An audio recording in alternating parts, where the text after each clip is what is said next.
Hello guys, मैं हूं शादाब खान और आप देख रहे हैं YouTube education channel upgrade and I personally welcome you all. So my dear learners, अगर आप अपना करियर वेब डेवलपमेंट की फील्ड में बनाना चाहते हो या आप वेब डेवलपमेंट में एक अच्छी जॉब सर्च कर रहे हो तो ये वीडियो आपके लिए बहुत हेल्पफुल होने वाली है। But before starting the video, सबसे पहले हम बात कर लेते हैं कि क्या वेब डेवलपमेंट में ऑप्शंस और अपॉर्चुनिटीज हैं या नहीं।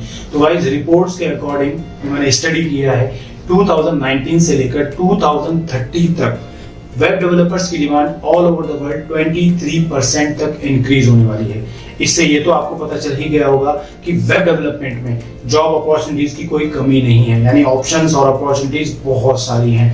But still I would like to tell you कि इंडिया में वेब डेवलपर्स कितने पैकेजेस पर काम कर रहे हैं। एक वो लोग जो एज अ फ्रेशर इस फील्ड में अपना करियर स्टार्ट करते हैं और दूसरे वो लोग जो ऑलरेडी एक्सपीरियंस्ड हैं और अच्छे पैकेजेस पर काम कर रहे हैं। तो गाइस, एक फ्रेशर वेब डेवलपर 2.8 LPA से 3.8 LPA तक का पैकेज आसानी से ड्रॉ करते हैं। इसके अलावा अगर मैं बात करूं 5 से 7 साल 10 साल एक्सपीरियंस लोगों की, तो वो लोग 8 से 12 लाख तक के पैकेज पर इंडिया के अंदर काम कर रहे हैं। तो इससे आपको आइडिया लग गया होगा कि इस फील्ड में job opportunities, salaries, security, everything is available. But still अगर आप कंफ्यूज हैं तो I promise you guys, after watching this video आपको एक कॉन्फिडेंस आएगा, आपको लगेगा कि अभी मेरे को इस फील्ड में पहला स्टेप जो उस पर चल पड़ना चाहिए। तो गाइस, मैं आपसे रिक्वेस्ट करूंगा कि इस वीडियो को एंड तक देखें।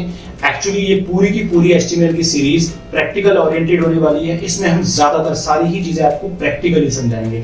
तो without skipping the video, please watch the complete video और एक एक स्टेप को, एक एक प्रैक्टिकल को अच्छे से समझने की कोशिश करें। अगर फिर भी आपका कोई डाउट रह जाए तो प्लीज कमेंट सेक्शन में आप मेंशन करें। अपग्रेड स्किल सॉल्यूशंस की टीम आपसे कांटेक्ट करेगी और आपकी क्वेरीज को सॉल्व करेगी। So guys, without wasting your time, we are gonna start the HTML series. Thank you very much.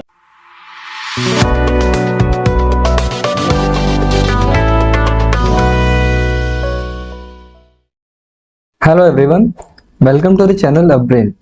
देखिए, जैसे कि आप लोगों ने वीडियो के टाइटल से ऑलरेडी गेस कर लिया होगा कि इस वीडियो में हम लोग HTML के बारे में बात करने वाले हैं और हम लोग HTML के इसमें इंट्रोडक्शन पार्ट को देखेंगे। तो HTML की हमारे पास इंपॉर्टेंस क्या है, हम इसे यूज़ कैसे करते हैं और कहाँ पे यूज़ करते हैं, और इस चीज़ का क्या रीज़न है कि सबसे पहले हम लोग HTML ही पढ़ रहे हैं, जबकि हमारे पास फ्रंट एंड वेब डेवलपमेंट के लिए और भी लैंग्वेजेस और भी फ्रेमवर्क्स हैं। लेकिन सबसे पहले स्टूडेंट्स को HTML ही क्यों पढ़ाई जाती है? देखिए, अगर HTML के बारे में बिल्कुल बेसिक बात करें तो HTML की फुल फॉर्म होती है हमारे पास हाइपरटेक्स्ट मार्कअप लैंग्वेज, राइट। ये तो आप लोगों ने और भी जगह सुना होगा कि HTML एक प्रोग्रामिंग लैंग्वेज नहीं है, ये एक मार्कअप लैंग्वेज है। और उसका रीज़न क्या है? उसका रीज़न ये है कि यहाँ पे आपके प्रोग्रामिंग वाले लॉजिक्स काम ही नहीं करेंगे। प्रोग्रामिंग वाले लॉजिक्स कैसे होते हैं? लाइक आपके पास अगर अरिथमेटिक ऑपरेशन के लिए कुछ लॉजिक्स होते हैं, लाइक अगर 2 + 2 4 है तो वो प्रोग्रामिंग का लॉजिक है, वो वहाँ पे काम करेगा। HTML में इस तरह का कोई लॉजिक काम नहीं करेगा। यहाँ पे आप एलिमेंट्स को मार्क कर रहे होंगे। जस्ट अगर आपने यहाँ पे मार्क किया हुआ है, एक हेडिंग है यहाँ पे इंट्रोडक्शन टू HTML, तो एक हेडिंग है ना, यहाँ पे मार्क हो चुकी है सब, ठीक है। तो यहाँ पे कोई लॉजिक नहीं लगा है ना, यहाँ पे जस्ट एक मार्क हुई भी है। इसी तरह की लैंग्वेज है HTML भी। उसमें अगर आपने यहाँ पे मार्क कर दिया कि मुझे यहाँ पे एक हेडिंग चाहिए, तो वहाँ पे हेडिंग ही डिस्प्ले होगी, राइट। और HTML को इन्वेंट किया था टिम बर्नर्स-ली ने। वैसे तो काफी बड़ी टीम थी इसमें, लेकिन मैंने इसका क्रेडिट टिम बर्नर्स-ली को ही जाता है। और इसका फर्स्ट वर्जन हमारे पास अवेलेबल हुआ था 1993 में। और इसे लैंग्वेज ऑफ द वेब भी कहा जाता है। लैंग्वेज ऑफ द वेब कहने का क्या रीजन है? इसका रीजन ये है कि सबसे पहली बात तो ये सबसे पहले इंट्रोड्यूस होने वाली लैंग्वेज थी फ्रंट एंड वेब डेवलपमेंट में, या फिर ओवरऑल वेब डेवलपमेंट की अगर बात करें, पूरे इंटरनेट की अगर बात करें, तो सबसे पहले वेब डेवलपमेंट को फेस देने वाली लैंग्वेज ही HTML थी। मतलब पहले जो वेबसाइट्स बिल्ड की जाती थी सिर्फ HTML से बिल्ड की जाती थी। उसके बाद हमारे पास बाकी की लैंग्वेज इंट्रोड्यूस हुई थी। इस वजह से इसे लैंग्वेज ऑफ द वेब कहा जाता है। और HTML एक ऐसी लैंग्वेज है, सिर्फ HTML ही एक ऐसी लैंग्वेज है जो आपकी एक वेबसाइट बनाने में अकेली लैंग्वेज हेल्प कर सकती है। और किसी भी लैंग्वेज से आप सिर्फ उस लैंग्वेज से वेबसाइट नहीं बना सकते। लाइक अगर आप CSS का एग्जांपल लेते हैं, तो सिर्फ CSS से आप कोई वेबसाइट नहीं बना सकते, या सिर्फ जावास्क्रिप्ट से आप कोई वेबसाइट नहीं बना सकते। आपको HTML की जरूरत पड़ेगी। लेकिन सिर्फ HTML से आप एक वेबसाइट जरूर बना सकते हो, ठीक है। आप कैसे बना सकते हैं, ये भी हम लोग देखने वाले हैं। और इसे बेसिकली हम लोग यूज करते हैं अपनी वेबसाइट का स्केलेटन डिफाइन करने के लिए। स्केलेटन का क्या मतलब है? देखिए, जैसे अगर हम लोग एक घर की बात करते हैं, ठीक है, तो अगर हम लोग घर बनाते हैं तो घर में सबसे पहला पार्ट क्या होता है, सबसे पहला स्टेप क्या होता है घर का? घर में सबसे पहले उसका स्केलेटन ही बनाया जाएगा ना। स्केलेटन का मतलब जो पार्ट हमारा ईंटों से बनना है, ब्रिक्स से जो पार्ट बनना है, सबसे पहले वो वाला पार्ट बनाया जाएगा। तो ये वाला पार्ट हमारा होता है HTML का। उसके बाद उसमें हम लोग जो पेंट वगैरह करते हैं कि पेंट किस कलर का होना चाहिए, वहाँ पे फर्नीचर किस कलर का यूज करना है, किस तरह के बटन यूज करने हैं, ये सब पार्ट जो स्टाइलिंग वाला पार्ट है, ये पार्ट होता है हमारा CSS के थ्रू। अब जावास्क्रिप्ट का आप थोड़ा ऐसे समझिए कि जो लॉजिकल पार्ट होता है वो जावास्क्रिप्ट के थ्रू होता है। तो ये समझ लीजिए जैसे घर में जो इलेक्ट्रिसिटी काम कर रही है वो समझ लीजिए कि जावास्क्रिप्ट है। ठीक है, तो अब अगर घर की आप ईंटें ही नहीं रखोगे, आप उसका स्केलेटन ही नहीं बनाओगे, तो घर कहाँ से एग्जिस्ट करेगा? आप किसे पेंट करोगे? इलेक्ट्रिसिटी कहाँ दौड़ेगी? कहीं भी नहीं। तो इस तरह का आप लॉजिक समझिए। HTML भी इसी तरीके से काम करती है कि आपकी वेबसाइट का एक स्केलेटन डिफाइन करने में हेल्प करती है। आप पहले से बताओगे लाइक मेरे यहाँ पे हेडिंग होनी है, उसके नीचे मुझे एक इमेज लगानी है, उसके नीचे मुझे एक और सेक्शन चाहिए, उसके बाद आपको जो स्टाइलिंग वाला पार्ट करना है उसके लिए आप दूसरी लैंग्वेज का यूज करोगे, राइट। और HTML का लेटेस्ट वर्जन है हमारे पास HTML5, और ये रिलीज हुआ था 2008 में और अभी तक रेलेवेंट है, और अभी फ्यूचर में काफी टाइम तक ही रेलेवेंट रहने वाला है, क्योंकि HTML एक तरीके से कंप्लीट लैंग्वेज है। इसमें किसी चीज की ऐसी कोई मतलब वो फील नहीं होता है कि इसमें कुछ अपग्रेड किया जा सकता है, ये कंप्लीट लैंग्वेज फील होती है। और HTML को हमें एक्सटर्नली अपने लैपटॉप में या अपने कंप्यूटर में इसे इंस्टॉल करने की ज़रूरत नहीं है। लाइक अगर आप कोई और लैंग्वेज के बारे में बात करो, अगर आपको जावा इंस्टॉल करनी है या फिर C++ का कोई कोड लिखना है, तो कोड तो आप लिख लोगे, क्योंकि वो तो अगर आपको लिखना आता है तो लिख लोगे ऑब्वियसली। लेकिन अगर उसे अपनी मशीन पे रन करना है ना, आपको अपने कंप्यूटर पे अगर उसे रन करना है, तो आपको पहले C या फिर C++ या जिस भी लैंग्वेज का वो कोड है, वो लैंग्वेज उसका मशीन को पहले अपनी मशीन में इंस्टॉल करना पड़ेगा। लाइक अगर आप जावा का कोड लिख रहे हैं तो आपको जावा कंपाइलर पहले इंस्टॉल करना पड़ेगा। अगर आप C और C++ का कोड लिख रहे हैं तो आपको MinWC का कंपाइलर चाहिए होगा। पाइथन के लिए आपको पाइथन को इंस्टॉल करना पड़ेगा। तो इस तरीके से आपको अलग अलग मशीन, अलग अलग लैंग्वेजेस के लिए अलग अलग सॉफ्टवेयर को इंस्टॉल करना पड़ता है। लेकिन HTML या फिर वेब डेवलपमेंट से रिलेटेड जितने भी लैंग्वेजेस हैं हमारे पास, लाइक HTML, CSS और जावास्क्रिप्ट, इन लैंग्वेजेस को आपको इंस्टॉल करने की नीड ही नहीं है। और उसका रीजन क्या है? उसका रीजन ये है कि हम लोग इन लैंग्वेज को रेंडर करने के लिए, इनका प्रीव्यू देखने के लिए यूज करते हैं ब्राउजर का। और ब्राउजर को हमारे ऑलरेडी पता है HTML को कैसे ट्रीट करना है, CSS को कैसे ट्रीट करना है और जावास्क्रिप्ट को कैसे ट्रीट करना है। तो एक तरीके से हमारे ब्राउजर के साथ ही इंस्टॉल्ड हैं ये लैंग्वेजेस हमारे कंप्यूटर में, राइट। तो अगर आपको HTML यूज करना है तो आपको जस्ट HTML को लिखना आना चाहिए, उसे रन करने का काम आपके ब्राउजर का होता है। तो हम लोग अभी HTML के बारे में अगर आगे देखें तो हम देखेंगे अपने HTML को हम लोग लिखते कैसे हैं, इसमें क्या एलिमेंट्स होते हैं, क्या टैग्स होते हैं, डिफरेंट डिफरेंट टैग्स के हम लोग एग्जांपल देखने वाले हैं, राइट। तो ये तो रही बात HTML की। अब इसके बाद नेक्स्ट हमारे पास क्वेश्चन ये आता है कि अगर HTML इतनी कंप्लीट लैंग्वेज है, इससे हम लोग काफी कुछ मतलब अगर सिर्फ इससे ही वेबसाइट बना सकते हैं, तो CSS और जावास्क्रिप्ट क्यों है फिर? अगर सिर्फ HTML से भी वेबसाइट बन सकती है तो CSS और जावास्क्रिप्ट क्यों है? उसके लिए मैं आपको दिखाता हूँ कि अगर सिर्फ HTML से वेबसाइट बनाते हैं तो किस तरह की वेबसाइट बनेगी। उसके लिए हम लोग क्या करेंगे, कोई एग्जिस्टिंग वेबसाइट ओपन करके देखते हैं। लाइक यहाँ पे हम लोग ओपन करते हैं हमारी खुद की वेबसाइट जो है brain.in, उसे ओपन करके देखते हैं।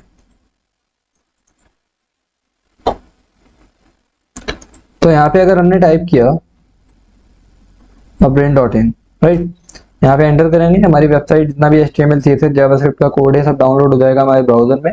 उसके बाद ब्राउजर उसे एक ऐसा वेबसाइट हमारे सामने रेंडर करके देगा।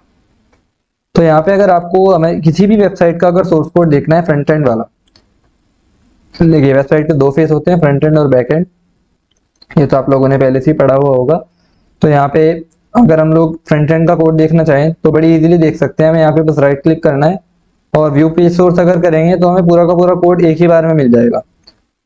यहाँ से हम पूरा कोड भी रीड कर सकते हैं और डाउनलोड भी कर सकते हैं, चाहे तो कॉपी पेस्ट कर सकते हैं यहाँ से। लेकिन इसमें प्रॉब्लम ये है कि हम लाइव एडिटिंग करके नहीं देख सकते। कि अगर हम ये चाहते हैं कि सर अगर यहाँ से ये लिंक हम चेंज कर देंगे तो क्या होगा, तो यहाँ से हम लोग ऐसे एडिट करके नहीं देख सकते। तो अगर आपको लाइव एडिटिंग करनी है तो उसके लिए आप यहाँ पे व्यू पेज सोर्स करने के बजाय राइट क्लिक करो और इसे इंस्पेक्ट कर लो यहाँ से। तो इंस्पेक्ट करने के बाद हम देखते हैं कि अगर हम लोग इसमें से CSS को हटा देते हैं तो ये वेबसाइट कैसे दिखेगी। ठीक है, अभी अगर हम लोग इसका प्रीव्यू देखते हैं तो HTML, CSS और जावास्क्रिप्ट तीनों का कॉम्बिनेशन दिख रहा है। तो CSS हटाने के लिए आप क्या करो, यहाँ पे CSS ये यूज हो रखी है, यहाँ पे आप इसके पाथ को थोड़ा सा करप्ट कर दो। करप्ट करने से CSS की फाइल मिलेगी नहीं और फिर ये काम करना बंद कर देगी CSS यहाँ पे। तो 3 CSS की फाइल्स ऑलरेडी यूज हुई है, हम लोग तीनों को ही मॉडिफाई कर देते हैं। देखो अभी हमने तीनों का ही नेम में थोड़ा करप्ट कर दिया है, तो इस वजह से यहाँ पे CSS फेच नहीं कर पाएगा और ये वेबसाइट हो जाएगी करप्ट।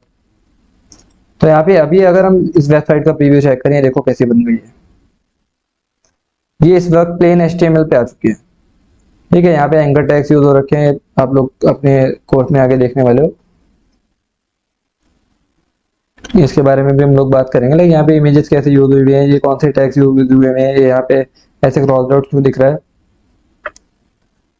ये देखो, सिर्फ अगर सिर्फ HTML से हम लोग वेबसाइट बनाते हैं तो वो कुछ ऐसी दिखेगी, और इस तरह की वेबसाइट कोई नहीं चाहेगा, ना आप बनाना चाहोगे और ना आपसे कोई बनवाना चाहेगा, राइट।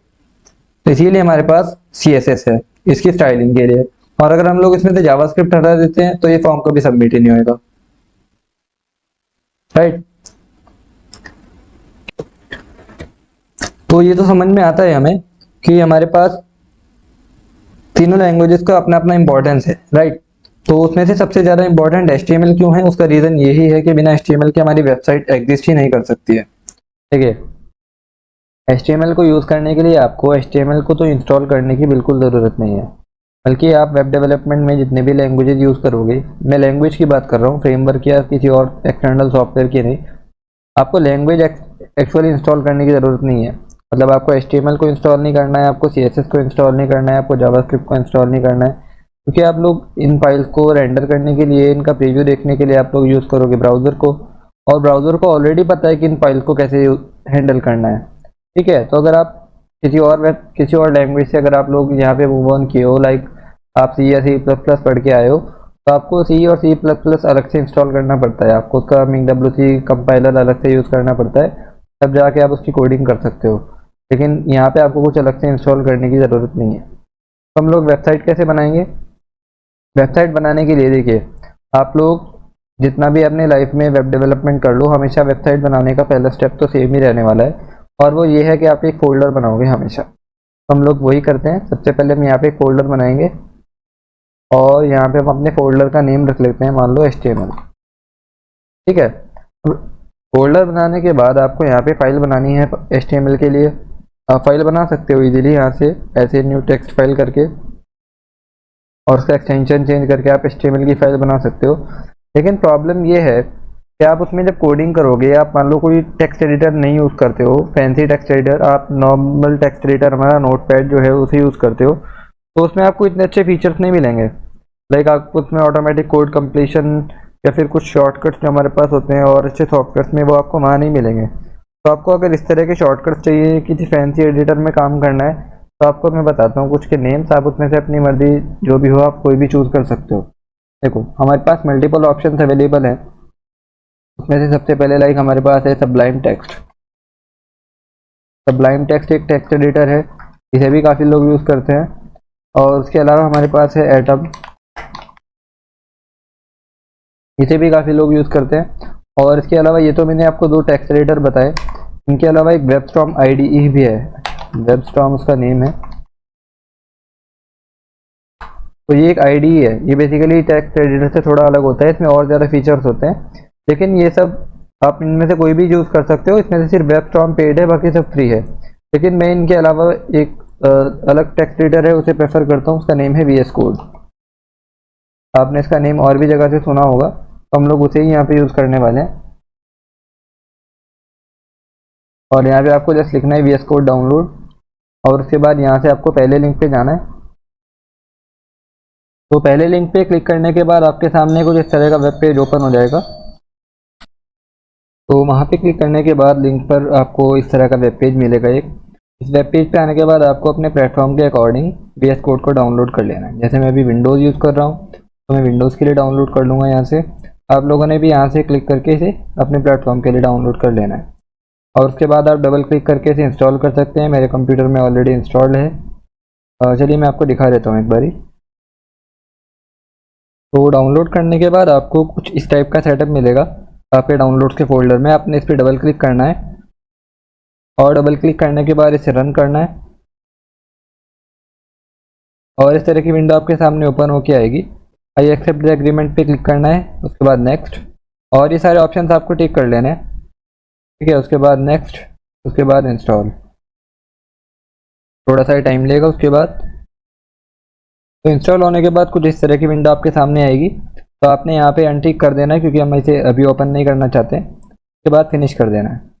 तो सॉफ्टवेयर तो हमने इंस्टॉल कर लिया है। अभी इसे यूज़ कैसे करना है, आप चाहो तो डायरेक्ट ओपन करके भी अपना फोल्डर ओपन कर सकते हो इसके अंदर। नहीं तो शॉर्टकट ये है कि जिस भी फोल्डर में आपको इसे ओपन करना है ना, आप उसी फोल्डर में पहले जाओ, वहाँ पे उसके बाद राइट क्लिक करो और ओपन विद कोड से इसे ओपन कर लो। उससे आपका ये फोल्डर आपके VS कोड में ओपन हो जाएगा। मतलब आप जो भी फाइल बनाओगे वो इसी फोल्डर में क्रिएट होगी। तो हम लोग अपनी HTML की पहली फाइल बनाने वाले हैं। ये देखिए HTML का फोल्डर हमारा ओपन हो चुका है यहाँ पे। तो फाइल बनाने के लिए हम लोग यहाँ पे क्लिक करेंगे इस आइकन पे, और यहाँ पे देखो पहली फाइल जो हमारी होती है ना किसी भी वेबसाइट की पहली फाइल, ये एक स्टैंडर्ड बन चुका है कि हम लोग अपनी फाइल का नेम इंडेक्स ही रखते हैं, इंडेक्स। और इसके बाद हमारा HTML फाइल का एक्सटेंशन होता है .html या फिर .htm, दोनों वैलिड है। वैसे .html ज़्यादा यूज़ होता है। तो index.html नेम रखना कोई रूल नहीं है, देखो कोई रूल नहीं है, आप कुछ भी नेम रख सकते हो, लेकिन स्टैंडर्ड यही है कि हम लोग यही नेम रखते हैं ज़्यादातर। तो आप लोगों भी ये नेम रख लेना, उसके बाद एंटर कर देना। तो फाइल हमारी क्रिएट हो चुकी है। अब देखो फाइल तो हमने क्रिएट कर ली। अब अगर आपने किसी और प्रोग्रामिंग लैंग्वेज को पढ़ा होगा तो आप लोगों ने देखा होगा कि फाइल में हम लोग कोड लिखने के बाद कहीं पे उसका आउटपुट भी तो देखते हैं ना। तो हमें इस फाइल का आउटपुट कहाँ पे मिलेगा, तो भी अगर आपको इसका आउटपुट देखना है ना, तो आप क्या करो, इसका फाइल का पाथ कॉपी करो। सबसे पहले तो आप फाइल एक्सप्लोरर में जाओ यहाँ से, और यहाँ से इसका पूरा पाथ कॉपी कर लो। उसके बाद अपने ब्राउज़र में यही पाथ पेस्ट करो और अपनी फाइल का नेम भी ऐड कर दो इसमें, index.html। तो अगर आप एंटर करोगे तो आपके ब्राउज़र में आपकी वो फाइल का प्रीव्यू खुल जाएगा एक, मतलब जो भी आउटपुट आपकी फाइल से आने वाला है वो यहाँ पे आपको दिख जाएगा। अभी हमने फाइल में कुछ भी नहीं लिखा है तो यहाँ पे अभी हमें कुछ नहीं मिल रहा है, ठीक है। तो अब हम यहाँ पे अगर कुछ लिखते हैं, मान लो हमने यहाँ पे लिखा हेलो दिस,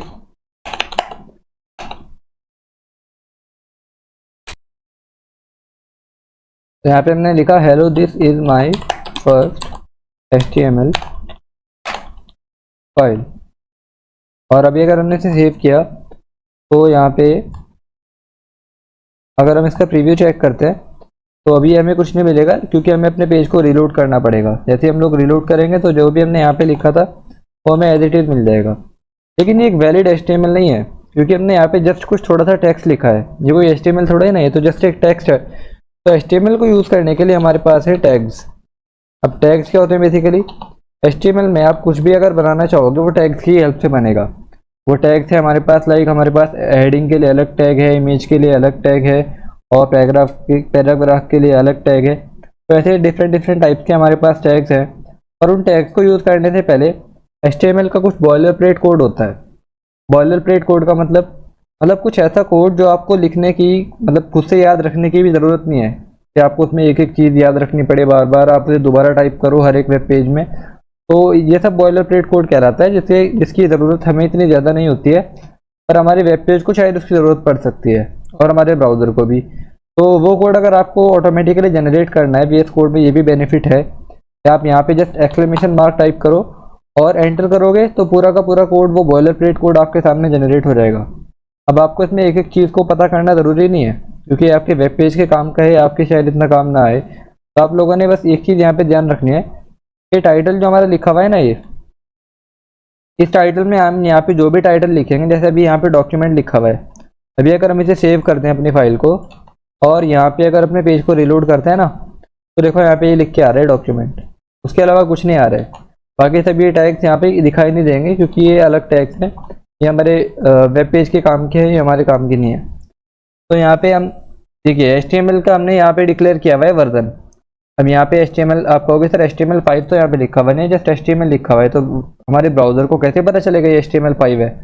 देखो उसका रीज़न ये है कि HTML5 से पहले हमारे पास जितने भी वर्जन थे ना, उसमें सिर्फ HTML नहीं लिखते थे, उसमें हम लोग काफ़ी बड़ा एक लिंक प्रोवाइड करते थे। यहाँ पे पूरा HTML4 का या फिर 3 का या 2 का, जो भी जिसमें भी हमारा पेज होता था, उसी लैंग्वेज का, उसी वर्जन का हम लोग यहाँ पे लिंक प्रोवाइड करते थे। तो HTML5 में ही ये फीचर आया है कि हम लोग यहाँ पे जस्ट HTML लिखते हैं, तो हमारे ब्राउज़र को समझ आ जाता है कि HTML5 की बात हो रही है यहाँ पे। तो यहाँ पे HTML लिखने से ही पता समझ आ जाता है हमारे ब्राउज़र को कि हमने HTML5 में अपना कोड लिखा है। तो यहाँ पे नेक्स्ट आता है हमारे इसमें रूट टैग। रूट टैग में बेसिकली हमारा पूरा का पूरा कोड स्टोर्ड होता है। लाइक हमने यहाँ पे HTML का ये रूट टैग बनाया हुआ है, आपका रूट टैग हमेशा HTML ही रहेगा और बाकी सारा कोड इसके अंदर रहेगा। आप चाहे स्क्रिप्ट टैग का यूज़ करो, आप हेड में लिखो कोड या बॉडी में लिखो, वो सब कुछ HTML के अंदर ही आएगा, ये आपका रूट टैग होगा। ठीक है, उसके बाद HTML के बाद आता है आपका हेड और बॉडी। अब बॉडी में तो आपका वो टेक्स्ट होता है, वो सारा कंटेंट होता है जो भी आपको यहाँ पे देखना है, जो भी आप अपने वेब पेज में देखने वाले हो, इस वाले एरिया में आपकी विंडो में। ठीक है, वो वाला कोड तो आप लिखोगे बॉडी में। और जो कोड आपको एक्चुअल में उसका प्रीव्यू नहीं देखना है, आपके वो ब्राउज़र के काम का है, या फिर उसमें कुछ ऐसे टैग्स हैं लाइक आपने CSS को लिंक किया हुआ है या फिर jQuery को एम्बेड किया हुआ है या बूटस्ट्रैप को एम्बेड किया हुआ है, तो वो सब आप लिखोगे हेड में। ठीक है, जैसे हमने यहाँ पे मेटा टैग दिए हुए हैं कुछ, ये आपको इसके प्रीव्यू नहीं दिखेगा यहाँ पे कहीं पे भी, तो इस तरह के टैग्स यहाँ पे आएंगे। यहाँ पे हमने टाइटल भी दिया हुआ है, क्योंकि टाइटल भी हमें बॉडी में नहीं चाहिए, वो भी हेड का ही पार्ट है। तो अब अगर हमें यहाँ पे HTML लिखनी है तो हम लोग थोड़ा और इसके बारे में देखते हैं। हम ये पहले बंद कर देते हैं एक बारी, और यहाँ पे हम देखते हैं कि HTML के लिए हम लोग टैग्स कौन से यूज़ कर सकते हैं, क्या क्या ऑप्शन है हमारे पास। तो यहाँ पे बताया हुआ है इन्होंने कि हम अपनी वेबसाइट को स्टार्ट करते हैं फाइल बना के index.html, और यहाँ पे यही फाइल आपकी प्रेजेंट की जाती है जब आपका रूट एक्सेस कोई टाइप करे, मतलब आपके वेबसाइट का जैसे डोमेन होएगा, जैसे google.com है तो वो होम राउट है ना, तो वो होम राउट पे जब भी कोई यूज़र एक्सेस करेगा तो उसे यही फाइल सर्व की जाएगी index.html, मतलब google.com की index.html फाइल सर्व की जाएगी। उसके अलावा HTML फाइल का एक्सटेंशन .html या फिर .htm हो सकता है। और HTML में हम लोग टैग्स का यूज़ करते हैं, अभी हमने देखा क्या टैग्स हमने यूज़ किए हुए हैं। उसके अलावा ज़्यादातर HTML में जो एलिमेंट्स होते हैं ना, उनके पास एक क्लोजिंग टैग भी होता है और एक ओपनिंग टैग भी होता है, और कुछ ऐसे एलिमेंट्स भी होते हैं जिनके पास क्लोजिंग टैग नहीं होते, वो सेल्फ क्लोजिंग टैग होते हैं। अभी आपको शायद ये समझना है, मैं भी आपको एग्जांपल के थ्रू समझाता हूँ, लेकिन अभी आपको ये चीज़ ध्यान रखनी है, मैंने जो 2 पॉइंट यहाँ पे बताए हैं। ठीक है, उसके अलावा सिंपल HTML पेज कुछ इस टाइप का दिखता है। यहाँ पे हमने वही नॉर्मल हमारा कंटेंट जो हमने अभी देखा है बॉलर प्लेट कोड, उसके अलावा बस यहाँ पे H1 और पैराग्राफ ऐड किया हुआ है, उसके अलावा और कुछ नहीं है। तो अभी अगर हम इन एलिमेंट्स का एग्जांपल देखें, जैसे हमने अभी अगर इसका प्रीव्यू देखे तो हमें इसके प्रीव्यू में कुछ नहीं मिल रहा है। ठीक है, तो हमें इसका एग्जांपल देखना है कुछ, लाइक अगर हम चाहते हैं कि सर हमें तो हेडिंग ऐड करनी है, यहाँ पे हम तो एक हेडिंग देखना चाहते हैं, तो हेडिंग के लिए हमारे पास एलिमेंट्स हैं। एलिमेंट्स हैं, कितने तरह के एलिमेंट्स हैं, लाइक आपके पास हेडिंग के लिए 6 एलिमेंट्स हैं, H1 से लेकर H6 तक, टोटल हैं 6। ठीक है, तो H1 और ये 6 क्यों है, ये 6 होने का रीज़न ये है कि इन सबका साइज अलग अलग है। ठीक है, अगर मैं यहाँ पे H1 में कुछ लिखता हूँ, मैंने H1 देखो, ये है हमारा H1 का स्टार्टिंग टैग और ये है हमारा क्लोजिंग टैग, मतलब H1 यहाँ से स्टार्ट हुआ है हमारा और यहाँ तक H1 ही है सिर्फ। ठीक है, तो यहाँ पे हम लिखते हैं this is an H1 heading. ठीक है, सेव करेंगे, या फिर इसे एक this is H1 heading save करेंगे। और अभी अगर यहाँ पे इसका प्रीव्यू चेक करें तो हमें रीलोड करना पड़ेगा पेज को। देखो एक चीज़ ध्यान रखना, अगर आप लोग ऐसे फाइल का पाथ यहाँ पे पेस्ट करके और अपनी फाइल को ओपन करते हो ना, तो बार बार आपको रीलोड करना पड़ेगा। जब भी आप यहाँ पे कुछ चेंजेस करोगे बार बार रीलोड करना पड़ेगा। तो अगर इस सब हेडेक से आपको बचना है तो उसके लिए ही हमने एक एक्सटेंशन इंस्टॉल किया था जिसका नेम था लाइव सर्वर। राइट, तो आपको क्या करना है, अपने यहाँ पे पेज पे क्लिक करना है, राइट क्लिक और ओपन विद लाइव सर्वर कर लेना है, या फिर यहाँ पे जो बटन आ रहा है गो लाइव का, इस पर क्लिक कर देना है। इससे आपका पेज लाइव खुल जाएगा ब्राउजर में। राइट, तो ये देखो यहाँ पे भी यही पेज है, अभी इसे रिलोड करता हूँ मैं, दोनों सेम ही हो जाएंगे, लेकिन यहाँ पे मुझे रिलोड करना पड़ेगा बार बार मैं जब भी चेंज करूँगा, और यहाँ पे बार बार रिलोड नहीं करना पड़ेगा, ये ऑटोमेटिक रिलोड हो जाएगा। तो हम लोग इसे बंद कर देते हैं। तो हमने H1 का यूज़ किया है, तो यहाँ पे मुझे H1 हेडिंग दिख गई है एक। ठीक है, इसका ये नॉर्मल फॉन्ट साइज है H1 का जो भी होता है, और यहाँ पे थोड़ा हेडिंग है तो इस वजह से बोल्ड भी दिख रहा है। राइट, अब अगर हम यहाँ पे H2 भी ऐड करते हैं और यहाँ पे लिखते हैं this is a H2 heading.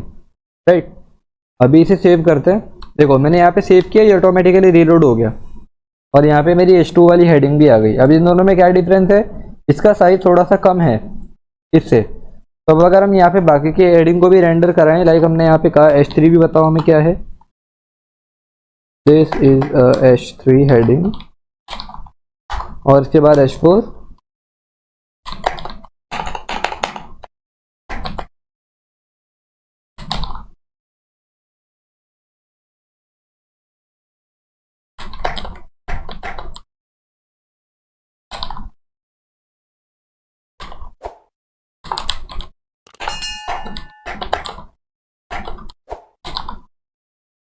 अभी सेव करेंगे। हमने अपनी 6 के 6 हेडिंग टैग्स का यूज़ किया हुआ है और देखते हैं इनमें क्या डिफरेंस आया सब में। ये देखो H1 इसमें सबसे बड़ा है और H6 सबसे छोटा है। मैं थोड़ा जूम करके दिखाता हूँ आपको।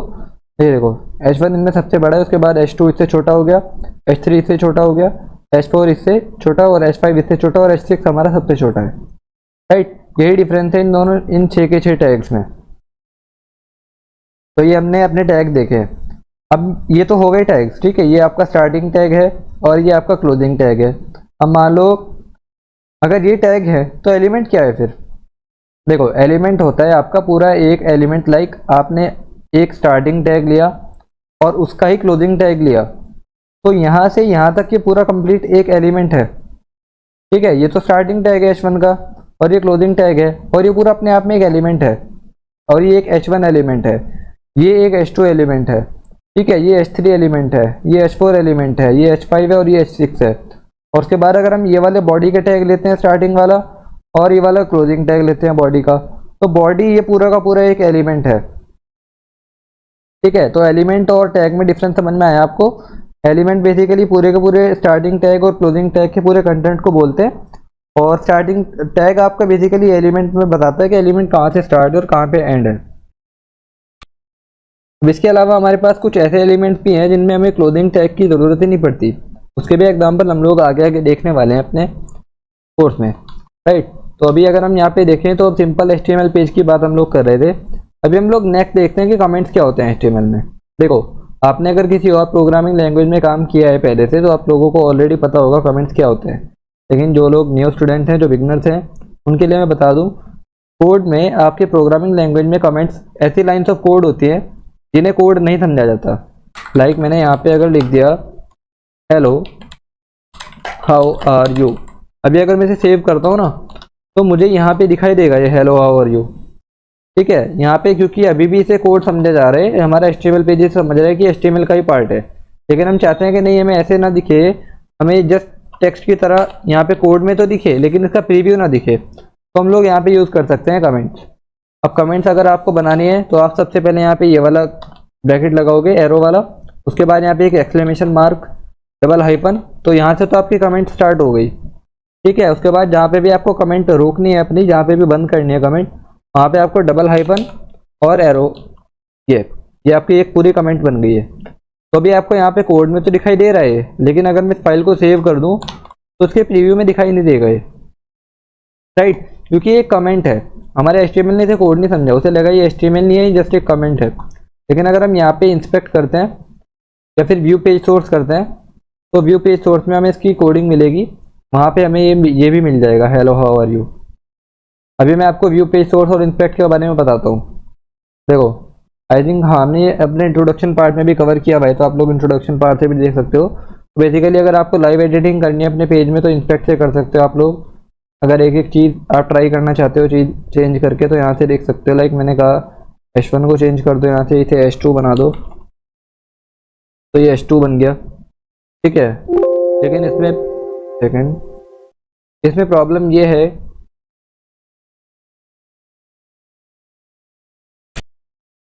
लाइव एडिटिंग करने से हम यहाँ पे जो भी एडिट करेंगे अपने इंस्पेक्ट एलिमेंट में, उसका प्रीव्यू हमें लाइव मिलता रहेगा यहाँ पे। जैसे मैंने अभी H1 को H2 में चेंज किया है, तो ये देखो यहाँ पे भी H2 में चेंज हो गया है, ठीक है।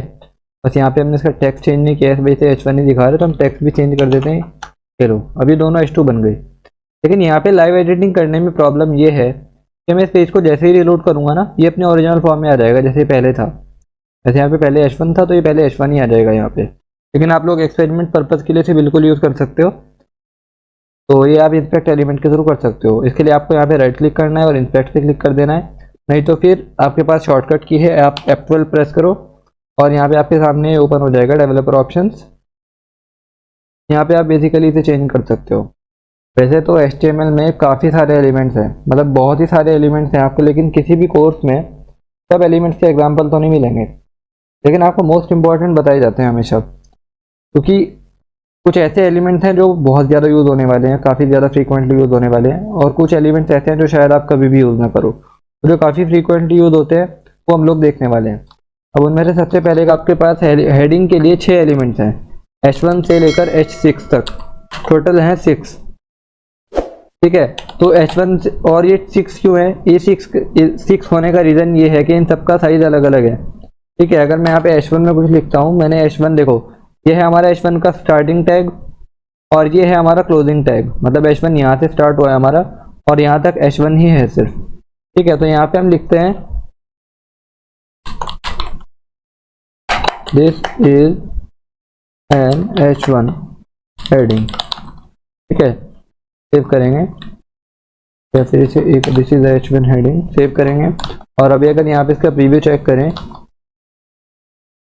तो हमें रीलोड करना पड़ेगा पेज को। देखो एक चीज ध्यान रखना, अगर आप लोग ऐसे फाइल का पाथ यहाँ पे पेस्ट करके और अपनी फाइल को ओपन करते हो ना, तो बार बार आपको रीलोड करना पड़ेगा। जब भी आप यहाँ पे कुछ चेंजेस करोगे बार बार रीलोड करना पड़ेगा। तो अगर इस सब हेडेक से आपको बचना है तो उसके लिए ही हमने एक एक्सटेंशन इंस्टॉल किया था जिसका नेम था लाइव सर्वर, राइट। तो आपको क्या करना है, अपने यहाँ पे पेज पे क्लिक करना है, राइट क्लिक और ओपन विद लाइव सर्वर कर लेना है, या फिर यहाँ पे जो बटन आ रहा है गो लाइव का, इस पे क्लिक कर देना है। इससे आपका पेज लाइव खुल जाएगा ब्राउजर में, राइट। तो ये देखो यहाँ पे भी यही पेज है, अभी इसे रिलोड करता हूँ मैं, दोनों सेम ही हो जाएंगे, लेकिन यहाँ पे मुझे रिलोड करना पड़ेगा बार बार मैं जब भी चेंज करूँगा, और यहाँ पे बार बार रिलोड नहीं करना पड़ेगा, ये ऑटोमेटिक रिलोड हो जाएगा। तो हम लोग इसे बंद कर देते हैं। तो हमने H1 का यूज़ किया है तो यहाँ पे मुझे H1 हेडिंग दिख गई है एक, ठीक है। इसका ये नॉर्मल फॉन्ट साइज है H1 का जो भी होता है, और यहाँ पे थोड़ा हेडिंग है तो इस वजह से बोल्ड भी दिख रहा है, राइट। अब अगर हम यहाँ पे H2 भी ऐड करते हैं और यहाँ पे लिखते हैं this is a H2 heading, right. अभी इसे सेव करते हैं। देखो मैंने यहाँ पे सेव किया, ये ऑटोमेटिकली रीलोड हो गया और यहाँ पे मेरी H2 वाली हेडिंग भी आ गई। अब इन दोनों में क्या डिफरेंस है, इसका साइज थोड़ा सा कम है इससे। तो अब अगर हम यहाँ पे बाकी की हेडिंग को भी रेंडर कराएं, लाइक हमने यहाँ पे कहा H3 भी बताओ हमें क्या है, दिस इज H3 हेडिंग और इसके बाद H4,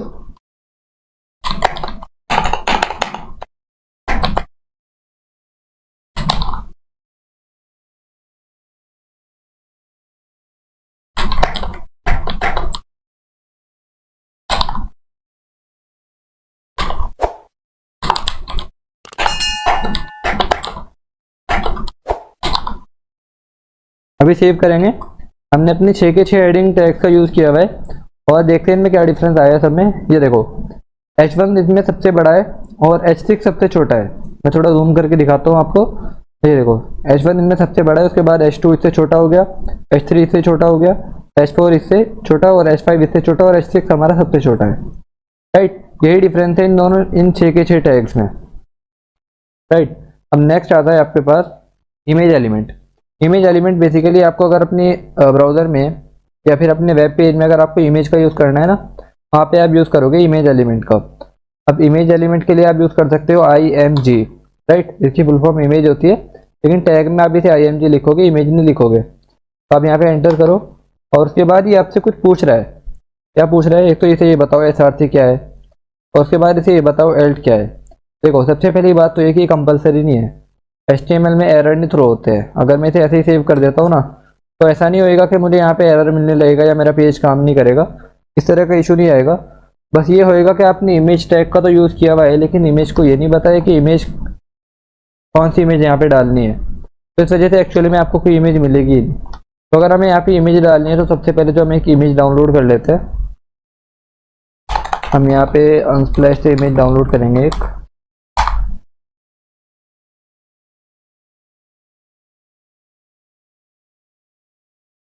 और यहाँ से कोई भी इमेज ले सकते हैं बेसिकली हम लोग, या फिर आपके पास अगर ऑलरेडी कोई इमेज है वहाँ से आप लोग इमेज यूज़ कर सकते हो, कोई प्रॉब्लम नहीं है।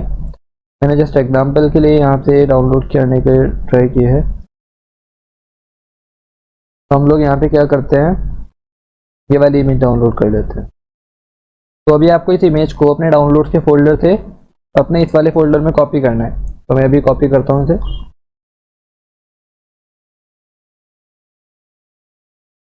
तो मैंने कॉपी कर लिया है और नेम भी चेंज कर दिया मैंने इसका, pic.jpg मैंने इसका नेम रख दिया है। तो आपको इस फाइल का पाथ यहाँ पे देना पड़ेगा SRC एट्रीब्यूट में। अभी एट्रीब्यूट हम लोग अभी आगे देखने वाले हैं एट्रीब्यूट क्या होते हैं, लेकिन यहाँ पे आपको SRC में इसका पाथ लिखना पड़ेगा इमेज का। तो आपने जैसे यहाँ पे पाथ लिखना है ना, तो आप यहाँ पे सबसे पहले तो लगाओ एक फॉरवर्ड स्लैश। अब फॉरवर्ड स्लैश का मतलब क्या है, फॉरवर्ड स्लैश का मतलब ये है कि सबसे पहले तो आप अपने ब्राउज़र से ये बता रहे हो कि आपको सबसे पहले तो अपने रूट में जाना है। मतलब वेबसाइट का जो रूट है, हमारी वेबसाइट का रूट क्या है इस वक्त, HTML। हमने जो फोल्डर बनाया हुआ है ना, ये फोल्डर ही हमारी वेबसाइट का रूट है। तो आप ये कह रहे हो सबसे पहले तो हमारे फोल्डर में जाओ और वहाँ से ये pic.jpg ढूंढ लो, राइट। ऐसे आपने यहाँ पे सोर्स पास कर दिया, उसके बाद आप इसे सेव करो फाइल को, और यहाँ पे आप जैसे इसका प्रीव्यू चेक करोगे तो आपके सामने इमेज भी आ गई है, और उसके अलावा ये आपकी हेडिंग जो आ रही है ये तो आ ही रही है। अब ये इमेज का साइज़ काफ़ी बड़ा है तो इस वजह से पेज से भी ज़्यादा बड़ी इमेज आ गई है हमारे पास।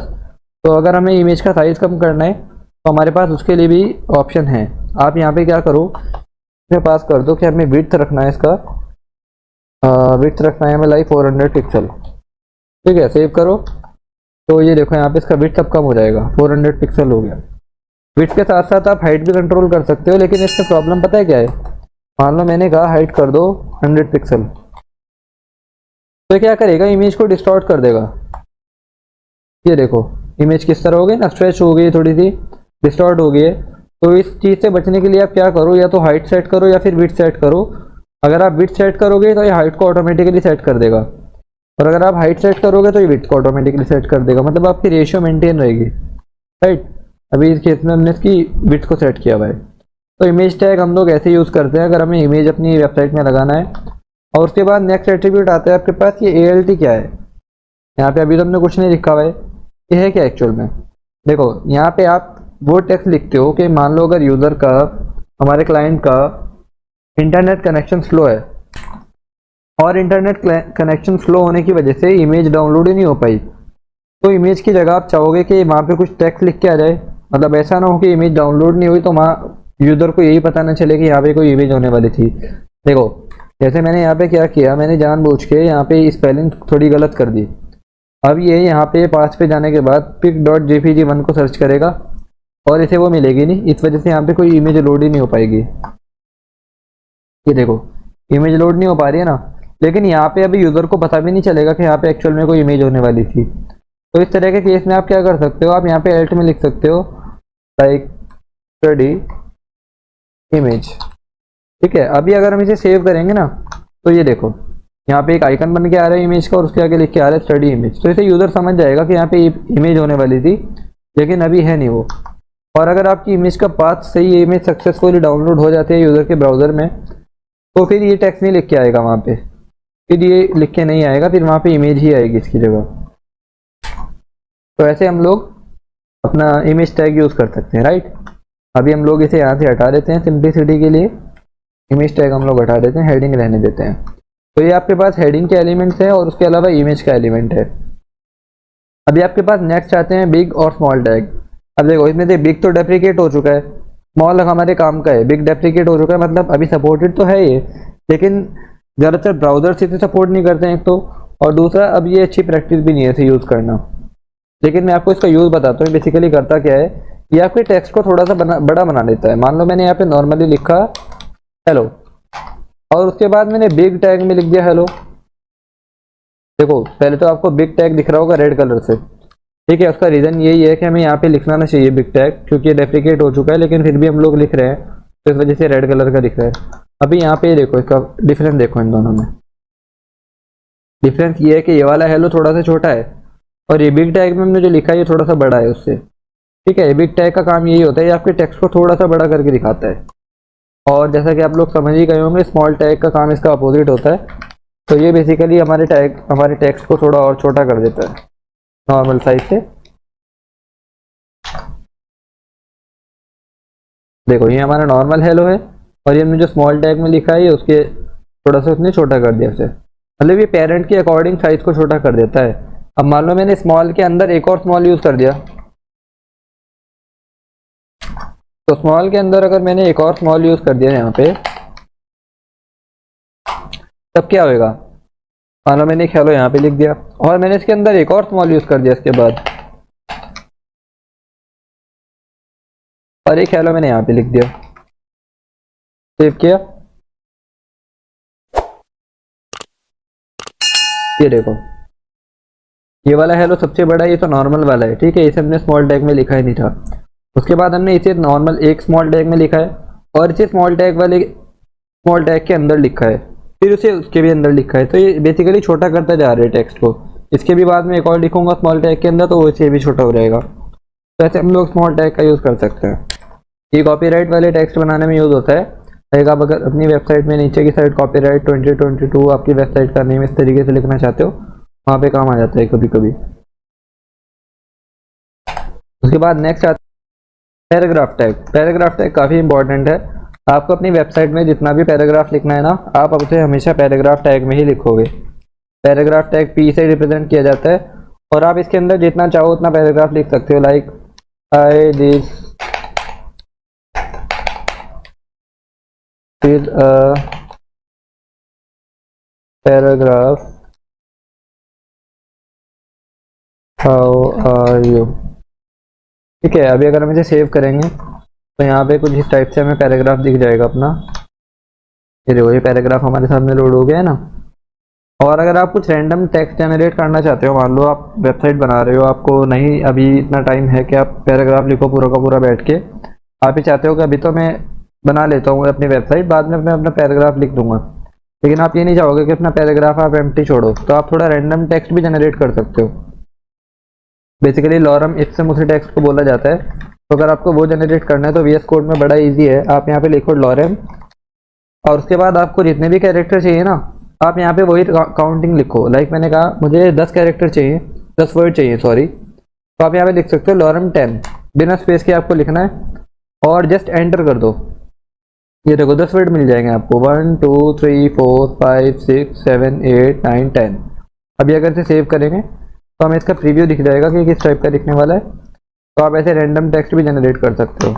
अगर और ज़्यादा टेक्स्ट चाहिए तो हम लोग और ज़्यादा जनरेट कर सकते हैं। हमने कहा लॉरम 100 कर दो, तो लॉरम इस बार 100 कैरेक्टर हमें देगा। देखो बेसिकली मैंने अपने VS कोड में एक सेटिंग की हुई है कि मैं जैसे ही अपने कोड को सेव करता हूँ ना, ये उसे ऑटोमेटिकली फॉर्मेट कर देता है। फॉर्मेट का मतलब, मान लो यहाँ पे थोड़ा अगर एक ही लाइन में ज़्यादा टेक्स्ट हो गया था तो ये अपने आप उसे नेक्स्ट लाइन में ले आएगा। इस तरीके से थोड़ी बहुत फॉर्मेटिंग कर देता है ये।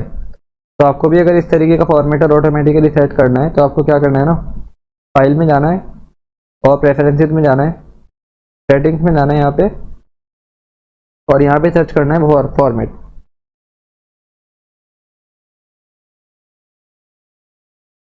और यहाँ पे जो फॉर्मेट ऑन सेव का ऑप्शन है इसे टिक कर देना है बस।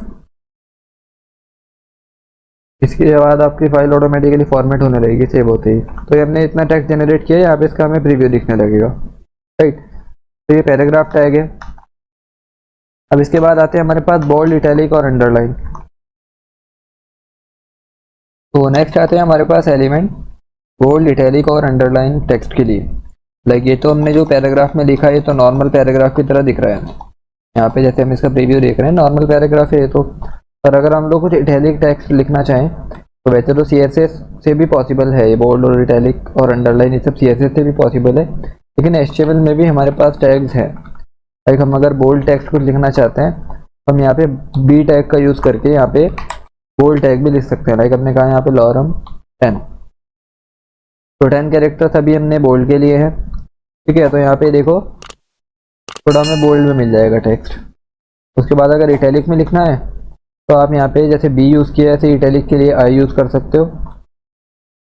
I टैग हमने लिखा और यहाँ पे भी लॉरम 10, तो 10 कैरेक्टर्स हमारे पास इटैलिक हो गए। और उसके बाद अंडरलाइन के लिए हम लोग U टैग का यूज़ करेंगे, और यहाँ पे लॉरम 10 हम लोग 10 कैरेक्टर्स लेंगे अंडरलाइन टैग में। उसके बाद इसे सेव करेंगे तो हमें यहाँ पे देखो कुछ इस तरीके से मिल जाएगा। अब आप लोग ये कहोगे सर यहाँ पे हमने जब हेडिंग लिखा था तो वो तो सर नेक्स्ट लाइन में आई थी, यहाँ पे H1 के बाद H2 नेक्स्ट लाइन में, H3 नेक्स्ट लाइन में, H4 नेक्स्ट लाइन में, पैराग्राफ भी नेक्स्ट लाइन में। लेकिन जब हमने यहाँ पे बोल्ड, इटैलिक और अंडरलाइन लिखा है ये सब सेम लाइन में कैसे आ गए? तो इसके लिए हम लोग डिस्प्ले प्रॉपर्टी जब पढ़ेंगे CSS में तो देखेंगे ऐसा क्यों हो रहा है। बेसिकली ये हमारे डिस्प्ले, ये ब्लॉक लेवल एलिमेंट्स हैं और ये लोग ये लाइन लेवल एलिमेंट्स हैं, ये डिफरेंस है इन दोनों में। तो अभी आप लोगों को इस पर ज़्यादा ध्यान नहीं देना है।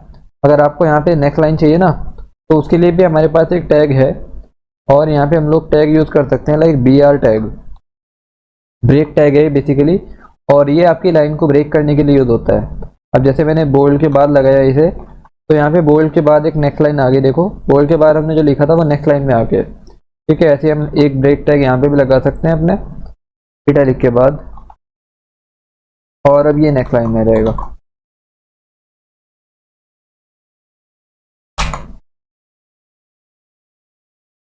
ठीक है, ये नेक्स्ट लाइन में आ गया यहाँ पे।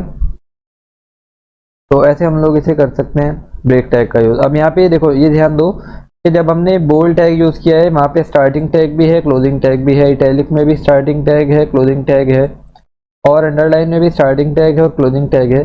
लेकिन ब्रेक में कोई क्लोजिंग टैग नहीं है। ठीक है, यहाँ पे भी कोई क्लोजिंग टैग नहीं है, यहाँ पे भी। और जब हमने इमेज टैग का यूज़ किया था वहाँ पे भी कोई क्लोजिंग टैग नहीं था। देखो, जब हमने इमेज टैग का यूज़ किया था तो यहाँ पे भी हमने यहाँ पे सोर्स लिखा था, यहाँ पे एल्ट एट्रीब्यूट का लिखा था वैल्यू, लेकिन यहाँ पे कोई क्लोजिंग टैग नहीं था। तो इस तरह के टैग जहाँ पे कोई क्लोजिंग टैग नहीं होता है ना, उन्हें बोलते हैं सेल्फ क्लोजिंग टैग। वहाँ पे आपको कोई क्लोजिंग टैग की ज़रूरत नहीं होती है, वो अपने आप में ही कंप्लीट टैग होते हैं। स्टार्टिंग टैग में आप सब कुछ करते हो। तो यहाँ पे ये सब अब नेक्स्ट लाइन में आ चुका है। हमने यहाँ पे यूज़ किया है बोल्ड का, यहाँ पे यूज़ किया है इटैलिक का, और यहाँ पे हमने यूज़ किया है अंडरलाइन का। राइट, ये एग्जांपल है आपके पास बोल्ड, इटैलिक और अंडरलाइन का। उसके अलावा अगर आपको अपनी HTML डॉक्यूमेंट में, यानी अपने वेब पेज में, अगर आपको एक लाइन चाहिए, आप डिवाइडर डालना चाहते हो, आप चाहते हो कि सब हेडिंग के बाद यहाँ पे एक डिवाइडर आ जाए, और उसके बाद पैराग्राफ के बाद भी एक डिवाइडर आ जाए, और यहाँ पे पेज के एंड होने से पहले भी एक डिवाइडर आ जाए, मतलब एक लाइन टाइप आपको कुछ मिल जाए। तो इस तरह के केस में आप यहाँ पे यूज़ कर सकते हो हॉरिजॉन्टल रूलर का। HR टैग है बेसिकली। HR टैग का मीनिंग ही यही होता है, हॉरिजॉन्टल रूलर। तो अगर आप इसे यूज़ करोगे, देखो ये भी सेल्फ क्लोजिंग टैग है, और ये भी आपको यहाँ पे आउटपुट देगा कुछ इस टाइप का। आपको एक लाइन मिल जाएगी, ये देखो हेडिंग यहाँ पे हो रही है, एंड हेडिंग के बाद यहाँ पे ये वाली एक हमें लाइन मिल गई है। ठीक है, हम लोग इसे मॉडिफाई भी कर सकते हैं, लेकिन ये सब CSS का पार्ट है, हम लोग CSS में देखेंगे। और हम लोग एक हॉरिजॉन्टल रूलर यहाँ पे ऐड करेंगे पैराग्राफ के बाद,